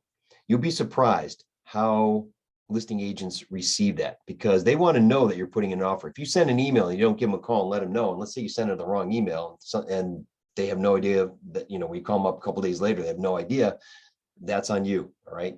Give them a call, send the email, let them know, make them aware of it, right? Especially in a multiple offer situation, you want to make sure that your offer is taken into consideration. That's the biggest thing. Communication is always key, all right? We talked about that before. When you're basically talking to the listing agent, you're developing that rapport. So if your offer is accepted, you're building that rapport, and that relationship basically, is handled all the way through the transaction. Number 2, send the offer to the agent. I always like to send it to them as a PDF. All right. People would say, well, in DocuSign or whatever, I've got this, the other agent side of it. No, don't worry about that. Download it as a PDF, send it to them. They'll know what to do. All right. Send it to them as a PDF. That way, nothing can be changed or adjusted or anything like that. We talk about setting a deadline. All right. Listen, I'd love to have an answer within 24 hours, 48 hours, whatever that's going to be. Right. Creating the offer in command. Get all of the details in there, put everything in there, okay? Make sure you've got everything set, and then talk to the buyer, okay? When the seller responds, right, we already talked about, there's 3 different ways that they can respond, right? They can accept it, okay? They can counter, or they can reject it. But as soon as you get that communication back, talk to your client. Don't leave them hanging, right? Check in with them every once in a while because you know that they're going to be anxious. I'm sure you're going to be anxious too, but check in with them every once in a while. Make sure that they understand that, hey, we're on top of it. We're waiting to see back. All right. Perfect. All right. Yeah, what we'll do is we'll send the client book guy, somebody in the chat who's looking for the link again. They came in late. So, okay. Yeah, we'll put that out there again. Perfect. All right. Any questions on this about taking these steps to presenting the offer, okay, to the other agent?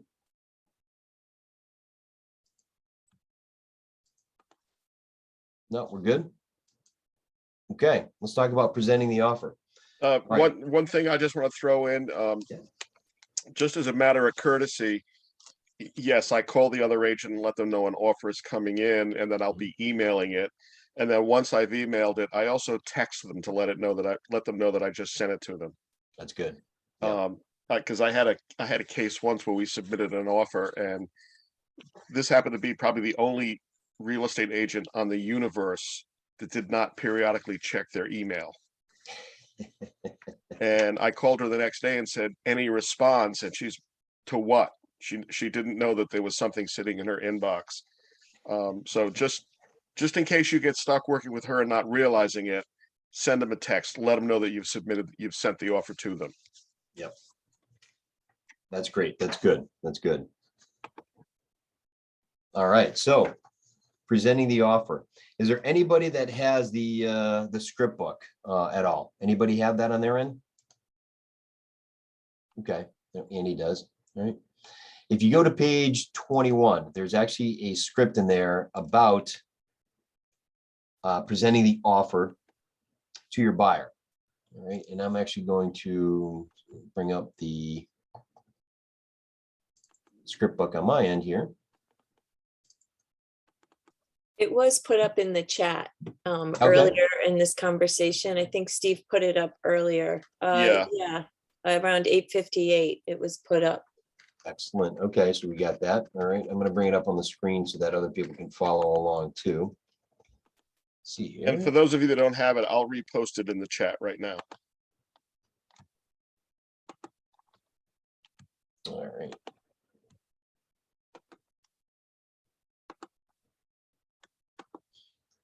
Let's see. So it's talking about presenting the offer. Notify a seller agent, you know.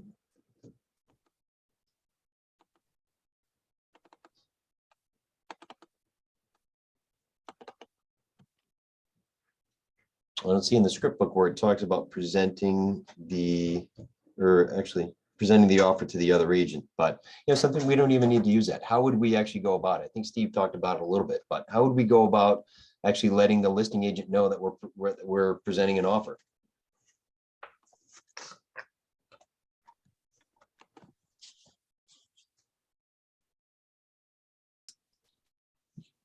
How do we go about letting a listing agent know that we have an offer? Yeah. Give them a call. Okay. Yeah. How's the conversation go? You know, just, I know it's easy, but a lot of times too, everything sounds great in our head. And then when we try to verbalize it, not so much, but how'd that go? Great news. I've got an offer. I'm heading straight to my office. I'm gonna write it all out and I'll get it over to you. And I'm looking forward to hearing back from you. Okay, great. Thanks, Andy. Yeah, you know, we've got about 6 other offers that are on there.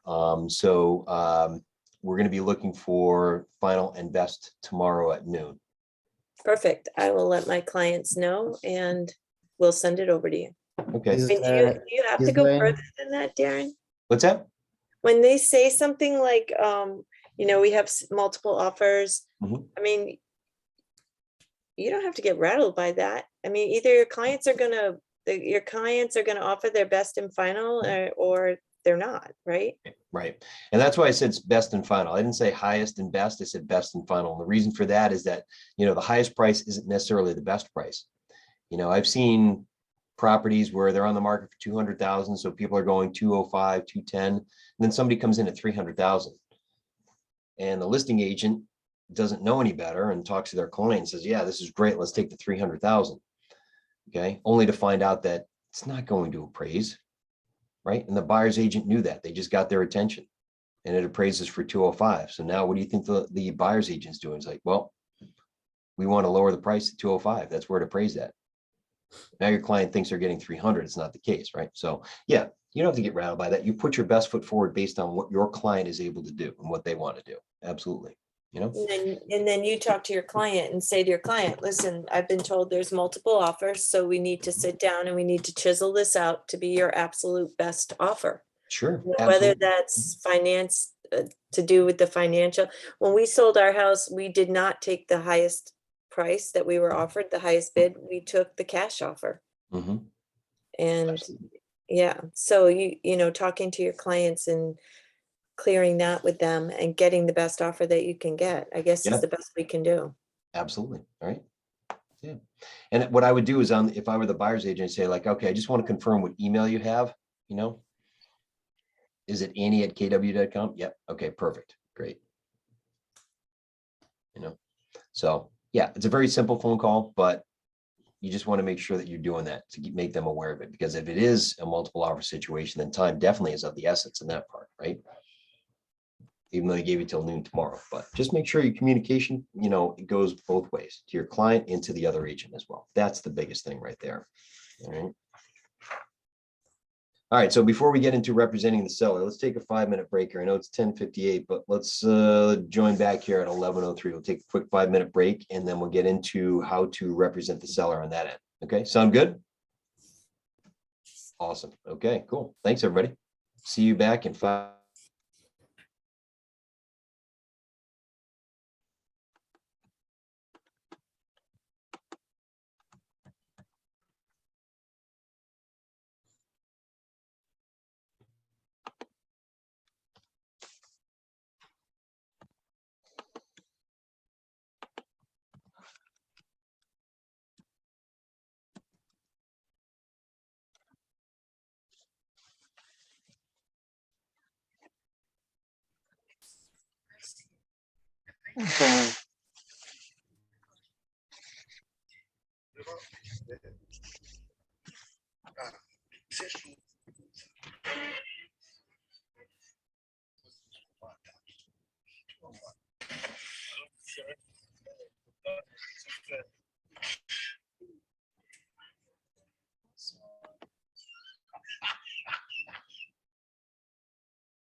All right, everybody good?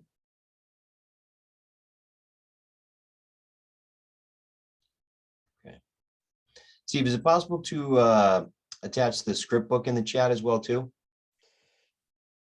Yeah, hold on a second. I put it in there. Oh, you did? Okay. Yeah, at 10:56, I see it in there? 10:55. Yeah. Okay. Yeah. All right. I Yep. guess you're 1 minute ahead of me.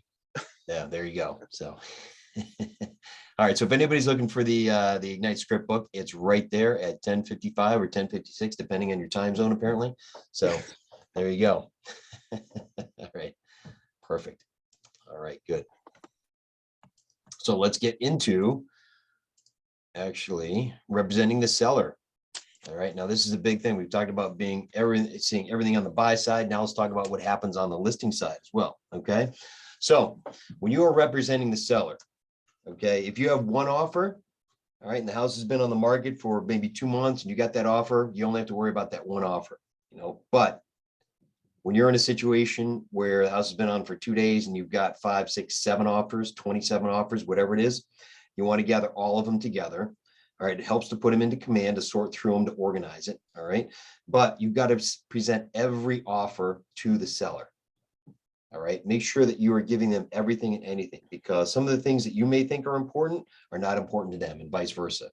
But let them have all of the information and let them make a decision on there. All right, so on page 10 of your workbook there, okay, it actually has these questions on there.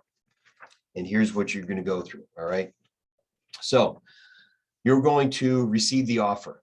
Okay. You're going to basically take that offer. You're going to go through it. Make sure that you review everything in that offer. All right. Any addendums, any notes, everything in there.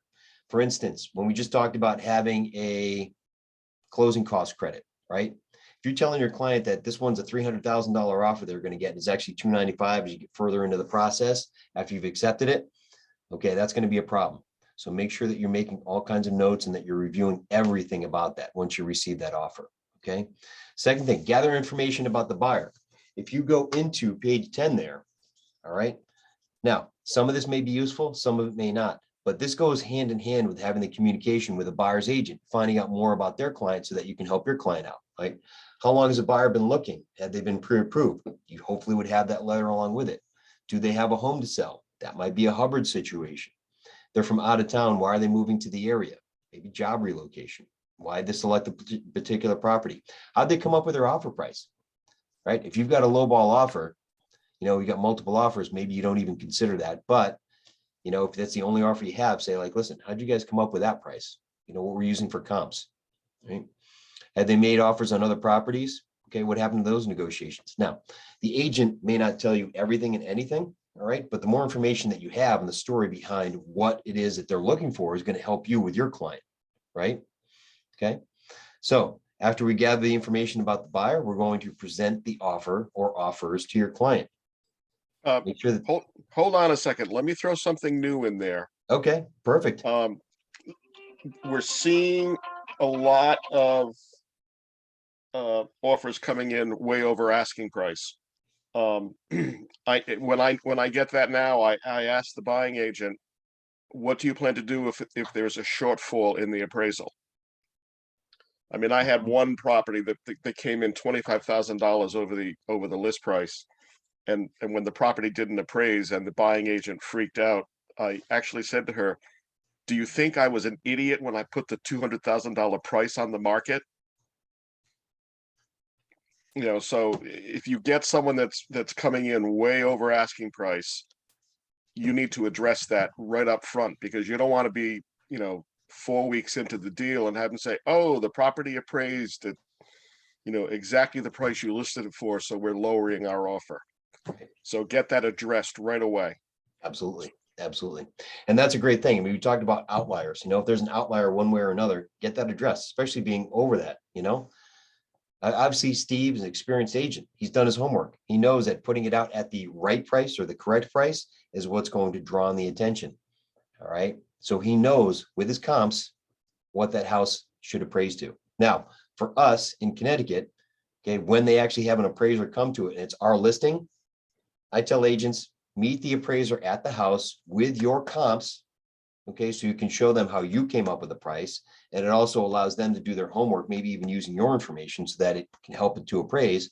All right, maybe bring them a coffee, something like that, but meet the appraiser there and go through the reasoning in terms of what drew you to that price so that they can actually validate that price as well.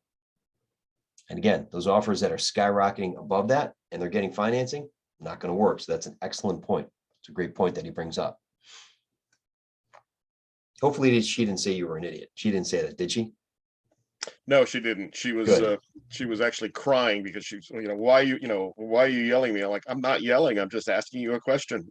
Mhm. Do you think I'm an idiot? Mhm. Yeah, no, that's good. That's valid. That's valid. Okay. All right. So we talk about receiving the offer, right? We're gathering information about the buyer. We're reviewing everything that's in there. We're presenting the offer to our clients. We're putting everything together, and then we want to respond to the offer. All right. And again, we're going through a lot of the items that are in here. I think, let's see here. Do you have it? Nope, you don't have it in there, but these are all basically the things that we want to go. It's always the same thing that we have when we're basically working as a buyer's agent. A lot of the things that we're checking off and we're being cognizant of, same things that we're going to be mindful of when we're actually reviewing that for our sellers. Okay. And again, review them, make sure you have all of your information, make notes, build a spreadsheet, anything like that. Okay. There may be things that they put in that are notes somewhere that if you don't pick up on are going to impact you. So just have all your information in there. All right. The more that you know about the offer and the more you know why the people are presenting the offer, that's going to help you in the long run. It's going to help you to build that story and talk to your clients about which one you think is the best offer for them. We just talked to Annie right there. She took the cash offer rather than the one that was the higher price. Okay. There are certain things that clients are looking for that, depending on the offers that come in, are going to be the right choices for you. All right. So talk about notifying the seller. Okay. Talking to them, presenting the offer in person if possible. That's great. A lot of times aren't able to do that. So that's why we actually have the command system that allows us to do that. But give them a call, let them know. All right. You want to make sure that you've got all the information in order, it's organized, and that you can have that conversation with them, whether it's in person or whether it's over the phone. Okay. And every offer needs to be presented to them. All right. Take a look at the CMA. Right. If you feel comfortable and confident in it and it still hasn't changed, I know sometimes the market moves pretty quickly, but if that hasn't changed, stick with it. Okay. Validate that. Make sure that the offers are within reason. Again, don't always jump to the highest one that's right there. All right. Then presenting the offer. These are the things that you want to go over. All right. Obviously, you want to go over the price, but I would go over what the makeup of that price is. Okay. How is that made up? Difference between cash and getting a loan, especially if it's an FHA loan, something like that. Okay, FHA tends to be a little bit more strict because of the fact that they're there for the sole purpose of helping people get into home ownership, but they don't want people moving into houses that need work. So even if there's minor repairs that need to get done, those are going to get flagged as part of the appraisal for FHA. So rather than, take the maybe slightly higher FHA offer, you go with the cash offer so you don't have to worry about that. Okay, those are things that come in. Any repairs. All right, if there's any special notes on there, we're saying, well, this person wants that done, or this buyer wants that done, or they're looking for this, make note of that. Okay, which are going to be the ones that are going to give you the easiest path or the most difficult path to getting that closing done. Buyer motivation. Buyer motivation is big in that as well.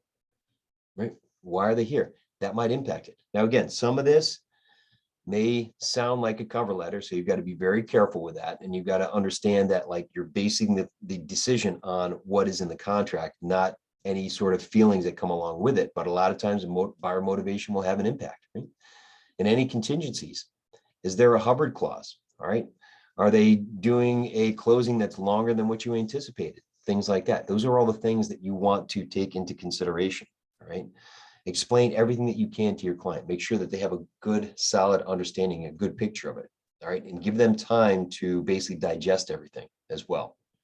All right. So if you say that you're going to be making a decision at 6 o'clock that night, okay, make sure that you let everybody know that all offers are due by noon. Okay. You're going to meet with the client. The client knows this at 1 o'clock. You're going to go through everything. And that way by 6 o'clock, everybody's going to know one way or another. All right. So any questions about that part of it at all?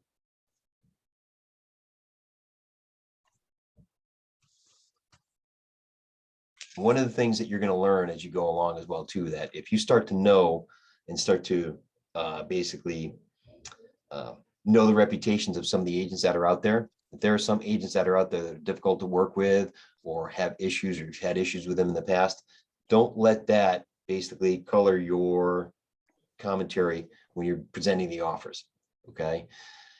Client has to go with what's best in their interest, not what's best in your interest. If it's a difficult agent and you know they're a difficult agent, you're going to make it work one way or another. If that's the best offer for them too. So don't let that cloud the judgment as well.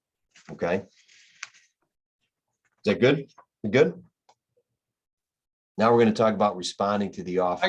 I got a quick question about the high offers. I Yeah. mean, if there is the house that it's the house's list price is 300 and somebody's offering 350 because they want to get it, and obviously bank, I mean, it wouldn't appraise. And if they paying cash, that we don't have to worry about it, right? Because there is no loan involved, so we can still take that offer. Since even though it's way too high, we can still take it, right? Right. And that's a good point too, that if the house is listed for 300 and somebody comes in with cash and they're offering 350, they don't need to get an appraisal. Now they may want to do that and they may have a rider in there that says we still want an appraisal even though we're paying cash. All right. However, if they're getting cash, then there's no lender, so there's no appraisal required. But that's a good consideration right there. Absolutely. Absolutely. Good point. Thanks, Andy. That's good. That's good. You also want to look at, you know, if they make a very high offer, you know, if so they're offering 350,000 for a $300,000 house. If they're putting down a ton of money, the appraisal may not matter, but you still want to ask them what's going to happen if it doesn't appraise. That's true. That's true. Yeah, if they're putting down 25%, then really they're only getting a loan for 75% of the value. So if it doesn't appraise where it needs to, it doesn't matter because they're not getting a loan for the full amount. So that's an excellent point as well, too. Very good. Okay, so in page 12 of your booklet right here, okay, now comes a time where we reach a decision. And again, there's basically three possible scenarios. Number one, they counter the offer. Okay, and this can go back multiple times. It doesn't have to be one and done or two times and then you're finished. Okay, this could be a loop that goes back and forth because there could be a lot of different things to negotiate as part of that.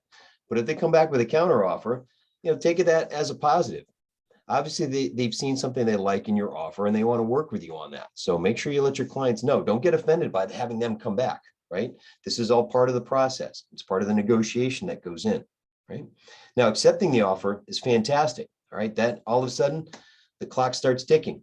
So if you've got contingencies in place, make sure that you know what those are. You have them in your calendar, that you have notices a couple days before those things come up so that you are not sitting there on the day of that contingency being due asking for an extension, right? Because that's only going to aggravate the situation and you don't want to do that. If you know a couple days beforehand you're not going to meet that contingency and you need an extension, make sure you get that in early as opposed to the day of, right? And let your seller know too, that once they accept that offer, okay, they are locked in more often than not. At least I know in Connecticut and a few other states that as soon as the seller signs that paperwork, they are locked in and they can't get out of it. Now the buyer has opportunity to get out of that at certain points, but the sellers are usually locked in. So they can't change their mind. They cannot change their mind. I had a situation once, I was helping some agents out with a position where there was a gentleman buying a house, okay, from a woman who was actually terminally ill. And she was actually going to a nursing home. And 2 days after she signed that she wanted to sell it, she said, you know something, I'd rather just live out the last part of my life in this house. I don't need to go to a nursing home. So I want to basically rescind the contract. Which, okay, you know, you say, understand completely, you know, it's a personal issue. I get it, no problem. But the person on the other side wasn't like that. They basically said, no way. I don't care about the story. I don't care about any of the sob things, whatever. I'm going to hold her to it. which got to be a very ugly situation. He was an injury attorney and was big on, he said people were trying to scam the system. So he's coming from the standpoint of like, look, she's lying, when in actuality, it was the truth. So managed to work it out that the closing was delayed down the road, but it made for very ugly negotiations in the beginning. And it was tough because obviously you sympathize with her, but he was forcing the issue, managed to make it work. But those are some of the things that you run into. Okay. Some of the situations, and every situation is unique. Right? Now, lastly, reject the offer. All right. Where basically they say, hey, sorry, not even worth it at this point. We are rejecting it flat out, not even countering, rejecting it. Now, as a listing agent, you want to make sure that you go to every single offer that comes in. If you've got a multiple offer situation, and let them know where they stand. Or if an offer comes in, that you let them know where it's at. Just don't let it hang out there. All right, have common courtesy and let them know. So if you've got 8 offers and you accept one of them, you call that person, and then you go down the row and call the others.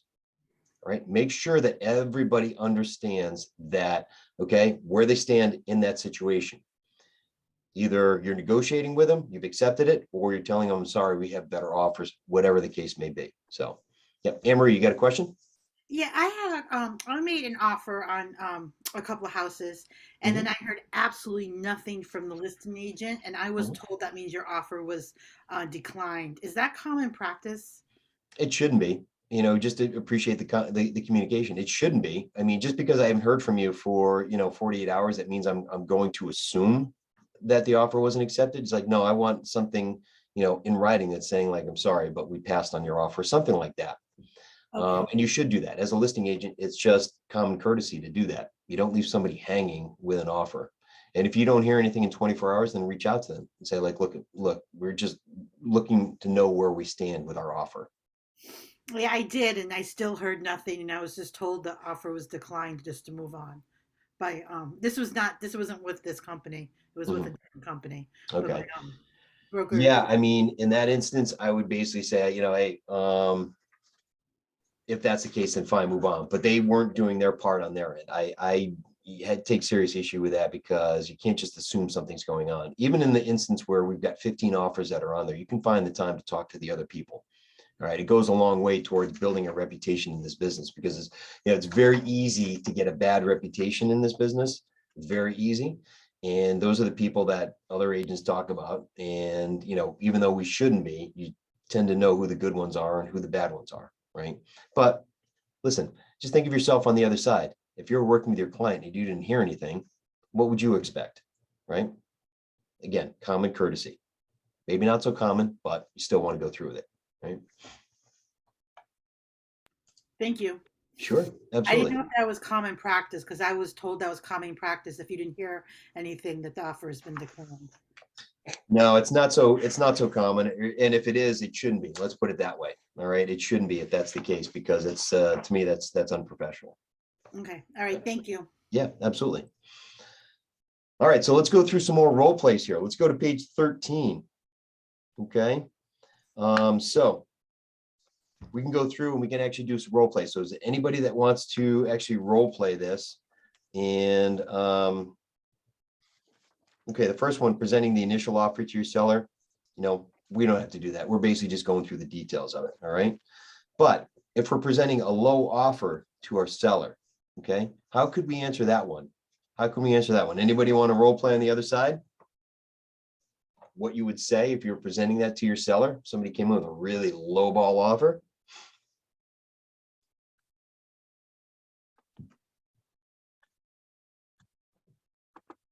I can try. Absolutely. I'm sure you can do it too. You don't have to try. I'm certain you can do it, Anita. So let's go ahead. You got this.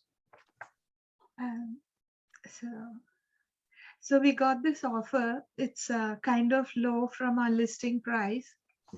I think they considered the roof and the repairs that we were supposed to do. So discounting the price on that, then I think it's a pretty good price. So you should consider this and not just ignore. And we can still look at other offers. No, I think that's good. That's good. Okay, sure. Yeah, a couple things that I would say is, look, we're coming in with an offer, it's below our listing price. Okay, and hopefully I would have had the conversation with the buyer's agent to understand why they're coming in that low. So I would say, okay, we do have an offer. It's below or significantly below our offer price. The reason why they're doing this is because they see that the hole in the roof is really creating a major issue for the house with all the water and the snow that's coming in. It makes for massive repairs. So they're taking that into consideration.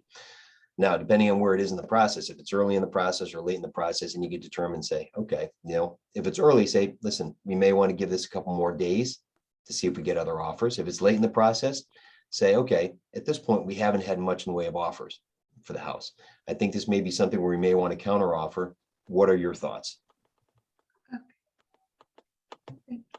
Sure, absolutely. Now, if they ask us our opinion, we can sit there and say like, okay, well, I think that this is a good offer. I think it's a weak offer. I think it's a strong offer, whatever it is you want to basically label it as. But that's going to help you to give them a little bit of clarification in terms of what it is that your thoughts are. Now, if they go into what they think, that's ultimately what's going to drive the decision. But, okay, they asking for your opinion, you can certainly go into that as well too, right? We can give our opinion based on the CMA. Mm-hmm. Yep, absolutely, absolutely. Mm-hmm. Okay. How about the part where we recommend that our client accept the offer? Okay. Anybody want to jump in? Anybody read this already? And anybody want to jump in and want to role play that? I'll give it a go. All right, great. Sounds good. I'd like to urge you to consider this offer. Let's look at all of your objectives, if you will. You're coming up on your moving date, your deadlines to get into your new home, and the house has been on the market a while. We've had a few previous offers that you did turn down.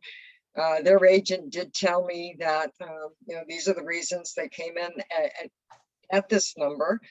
If you like, we can go over a little more data if you want. We can come back with a counter offer, but again, I would urge you to take this seriously, consider this, because you are coming close to meeting where you need to be to meet your deadlines.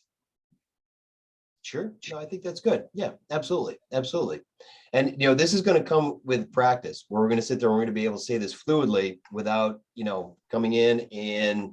I did a lot of stuttering. Well, but that's the thing too, is that this is your first time doing it, so like with Annie, with you, with Anita, everybody, this is your first time. So of course it's going to be a little bit awkward piecing everything together, but the more conversations you have, you can be very firm and very confident in what you're saying. Say, listen, house has been on the market for 72 days. At this point, our showings have actually gone down. We've lowered the price. We think we're right where we need to be.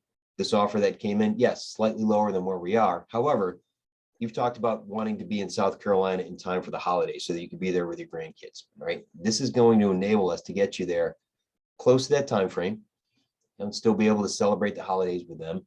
And I think that given everything else that's going on, this is probably our best opportunity to help you to achieve that. So if you'd like, we can certainly counter offer, may lengthen the process. We'll have to see what they say. But otherwise, I think it's probably the only offer that we're going to have, at least at the moment. And let's move forward with it and see if we can get a better price. But a lot of times when you're talking to folks, okay, you always want to go back to their motivation. There's a reason why they're selling. There's a reason why the home is on the market. And if you keep going back to that motivation, you're going to be able to enable them to really seriously consider any offers that come in. When we put the house on the market and we come up with a price, it's a recommended price. The market's going to dictate whether we're right or we're wrong. We don't set the price. We're just interpreting what the market is telling us. So if it's out there and okay, maybe it's not the right price, how do we get to the right price and how do we do that quickly? Stay ahead of the market. Some towns you're seeing now, okay, not as much strength as there was, let's say even 6 months ago. So when you're putting a house on the market, you want to make sure that you're ahead of where you think it's going to be. And let the clients know that. All right. Anne-Marie, do you have a question? Your hand is up. Do you have a question there? Maybe not. No, I'm sorry. I forgot to take it down. I'm sorry. Okay, no, just want to make sure I wasn't missing anything there too. Okay. Thank you. All right, so let's go to the next one on page 14. It says recommend that your client make a counter offer. All right. So this is good. Who wants to actually try this, attempt this, put this together? Make a superstar out of you.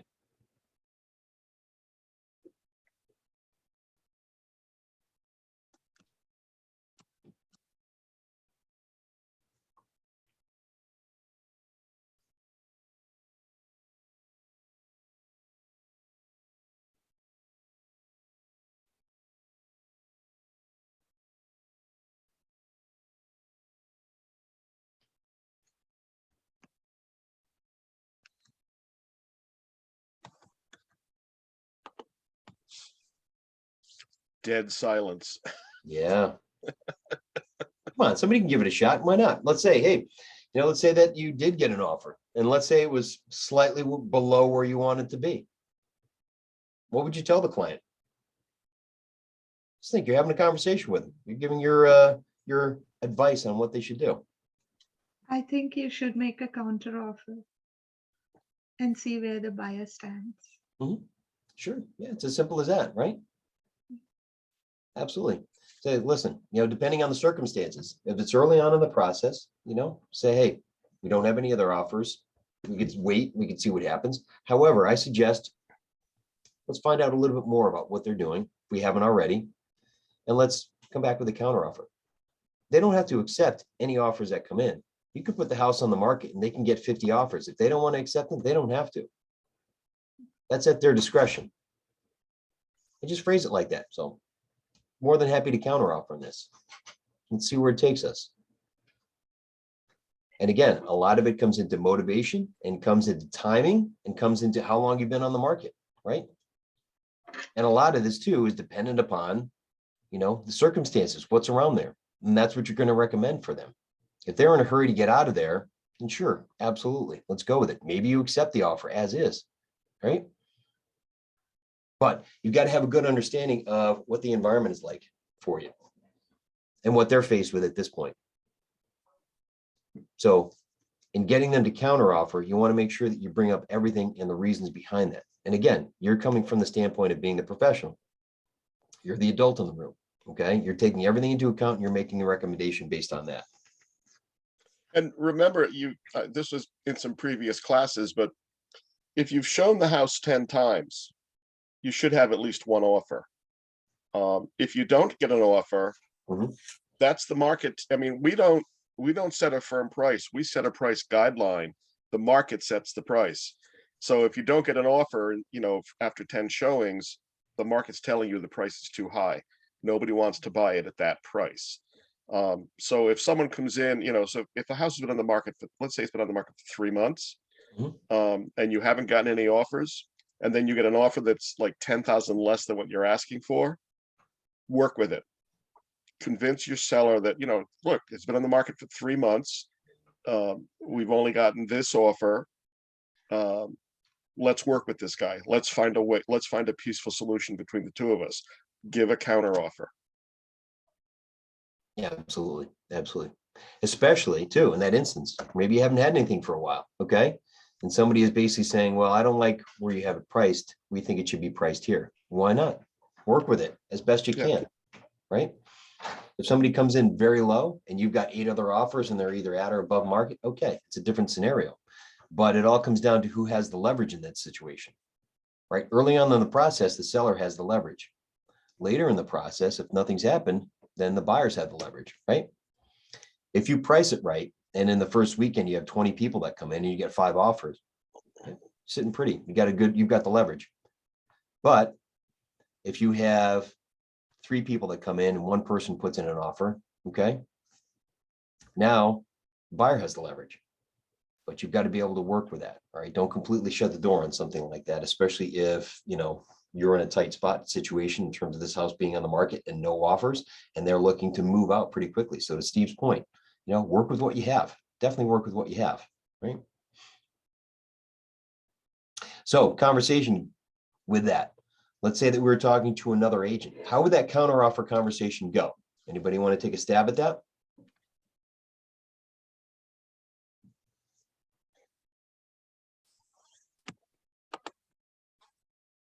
from one professional to another.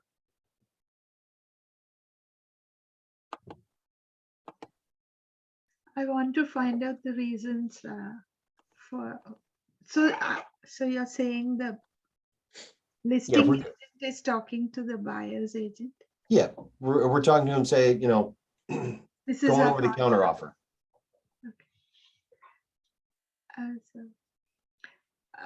This is a counter offer based on these. I'm lost. Actually. Okay, no, that's fine. That's why we go through this, right? So if I were to call up the buyer's agent, I would say, hey, Nita, thank you again for your offer. We appreciate it. We've actually reviewed the offer and the clients would like to come back with a counter offer. Number one, they would like to actually counter at 325. Okay. And they'd like an increase in the deposit from $50 to $2,000. And they're also wondering if instead of 21 days for the inspection, if you can make it 14 days. So if you'd like to go back to your client with all of that and see what they would like, that's good for them, then just give me a call back and let me know. What I'll do is I'll also send it to you in writing in an email so that you have it at least on your end. How does that sound? Okay. Again, from one professional to another. If they come back and they're like, oh, well, that sucks. I can't believe, why are you doing this? This is our best offer. I'm just giving you the information based on what my client has told me. So if you could relay that information to your clients, communicate with them, that would be fantastic. And just let me know. So keep it high level, right? Keep it high level, have that conversation. Okay. Thank you.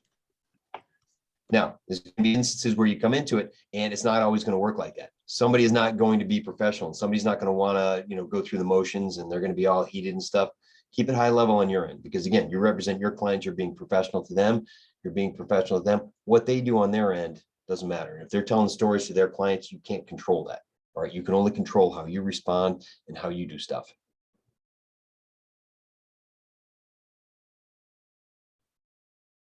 How many of you think that you could right now actually have these conversations with buyers or with sellers or with other agents, at least at this point? Anybody feel comfortable or confident enough to do that?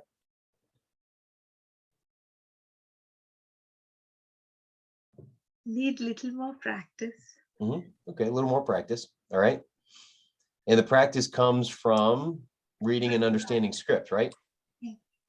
And how many of you actually have script partners or accountability partners for that? Okay, Nita does. Not sure if we have everybody in there, but. Yeah, Mitch does, Shelley does. Good. Okay, perfect. Here's the thing. I would get connected with somebody, whether in your market center or somebody outside your market center or in this group, and actually have script practicing and accountability for that. Because here's the thing that is going to help you to get better is actually doing this in front of another person, especially somebody who's also in the industry. It's one thing to role play with like a brother or sister or significant other or whatever it is, and go through like, hey, throw out the pricing objection at a listing appointment and I'll see if I can handle it.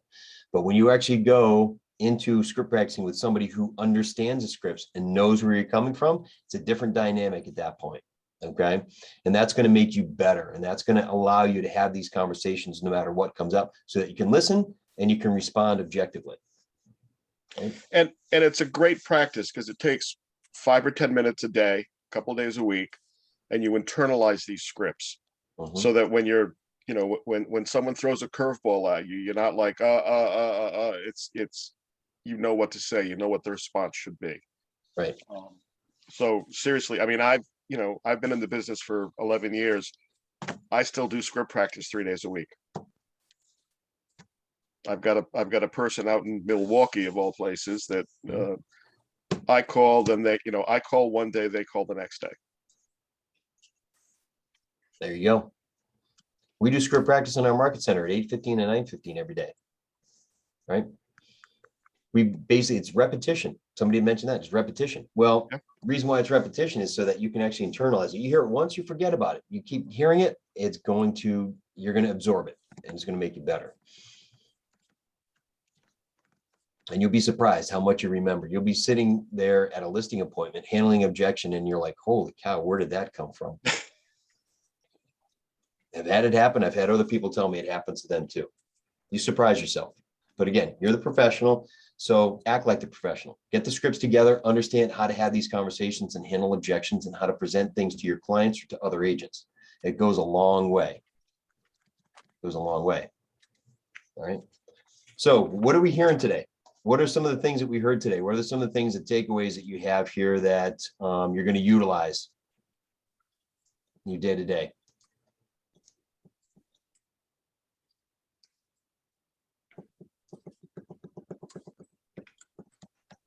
Yeah, the command process of doing forms, I think that's really, really awesome. Taking the guesswork out of everything, especially for being a new agent, having that right in front of you and just being able to go through it, put it in. That's awesome. Yeah. Keeps you organized, keeps everything under one roof, right? Everything is right there. Instead of having an Excel spreadsheet somewhere, you're trying to keep track of it or notes somewhere else. Everything is right there for you. Absolutely. What else? The listing agent asking questions about the offer and knowing about the buyers, Mhm. that I didn't think of. So Absolutely. Absolutely. Gather as much information as you can. Don't just find out about your client, find out about the other client. yes. Is that something that generally the buyer's agent is forthcoming with, that information, if you ask? Well, it all depends on what it is. They don't want to put their client in a position where it works against them. But if you're going to give them enough information to help them make a decision or to give them what they need without compromising your client's position, you can certainly do that, right? You know, if they're asking for your client's social security number, say like, well, you know, they really don't want to provide that. And I'm not sure why that applies to this particular situation, you know, so. And if the other agent says, well, I want to do shopping on Amazon, then you know what's going on. So all that stuff. So good. What else? What else have we learned today? What else have we taken away here? Okay, if I may, what I learned today, one of the things that I learned today was that we have to follow the certain procedures once working for the buyer. Okay, when we get for the seller, when we get to the offer from the buyers, we have to follow the procedures. We have to do everything one step by another, because when we miss something, we screwed, and we missing time, we're wasting time and stuff like that. So we have to give that offer to the buyer, to the seller. So and then they decide if they want to counter it, if they want to accept it and all that stuff. But we have to do everything step by step as the procedures are, because if we miss something, we have to do it all over again, and then we waste a lot of time. Right. Yeah, those checklists are in there for a reason. All right. Use those checklists. Now, some things may not apply, but a lot of those things will apply. So essentially just use as many as you can there. All right. And use those checklists as a guide in addition to the documents, the placeholders that are in the opportunity. And you get a good feel for, what you're going to need, and you're going to develop your own process. And you're probably going to, in time, add your own checklists and your own steps into the different parts of the opportunity and command. You can actually go in and customize different things you need to do based on where it is in the pipeline. Exactly. Yeah. Thank you. Good. Awesome. Checklist, very, very important thing. Checklist. I'm pretty sure. Yeah. Good. Well, we actually finished a little bit early. Steve, I don't know, is there anything that you want to add? No, I think we're pretty much all set here. Okay, good. Good. Right. Tomorrow we're going to be getting into the actual negotiations. So I look for, I'll be teaching. I got dragged into this class at the last minute to help Darren out because I answered my phone Friday afternoon at 6:30 and said, yes, I do it, which is why I'm not really teaching. But I'll be teaching tomorrow's class on negotiating skills, and we'll go through a lot of that. A lot of the questions that I think are still hanging in your minds, we'll be getting through those tomorrow. How do you go in and beat the person up without physically touching them? Things like that. And Andy, to your, yes, the checklists are very important. Until you know how to do this stuff inside and out, and when you're standing on your head, always use the checklists because it'll keep you from getting sued. Yes. And we don't want you to get sued. Definitely not. Definitely not. No, I understand that. Yeah, thank you very much. I'll be doing this. I'll be doing definitely everything with the, according to the checklist. That's for sure. Okay. Excellent. Perfect. All right, great. Well, if anybody has any follow-up questions, I've got my number in the box here. So just, feel free to reach out if you have any follow-up or anything like that. Let me know anything that we can help with, anything. You've got plenty of resources in your own market center, but it always helps to maybe chat with others and find out how they operate. But anything that we can do to help, don't hesitate to reach out, and look forward to the negotiation class tomorrow with Steve. That should be a great one. Anybody have any last minute questions or even any last minute like role play that scenarios that they want to discuss?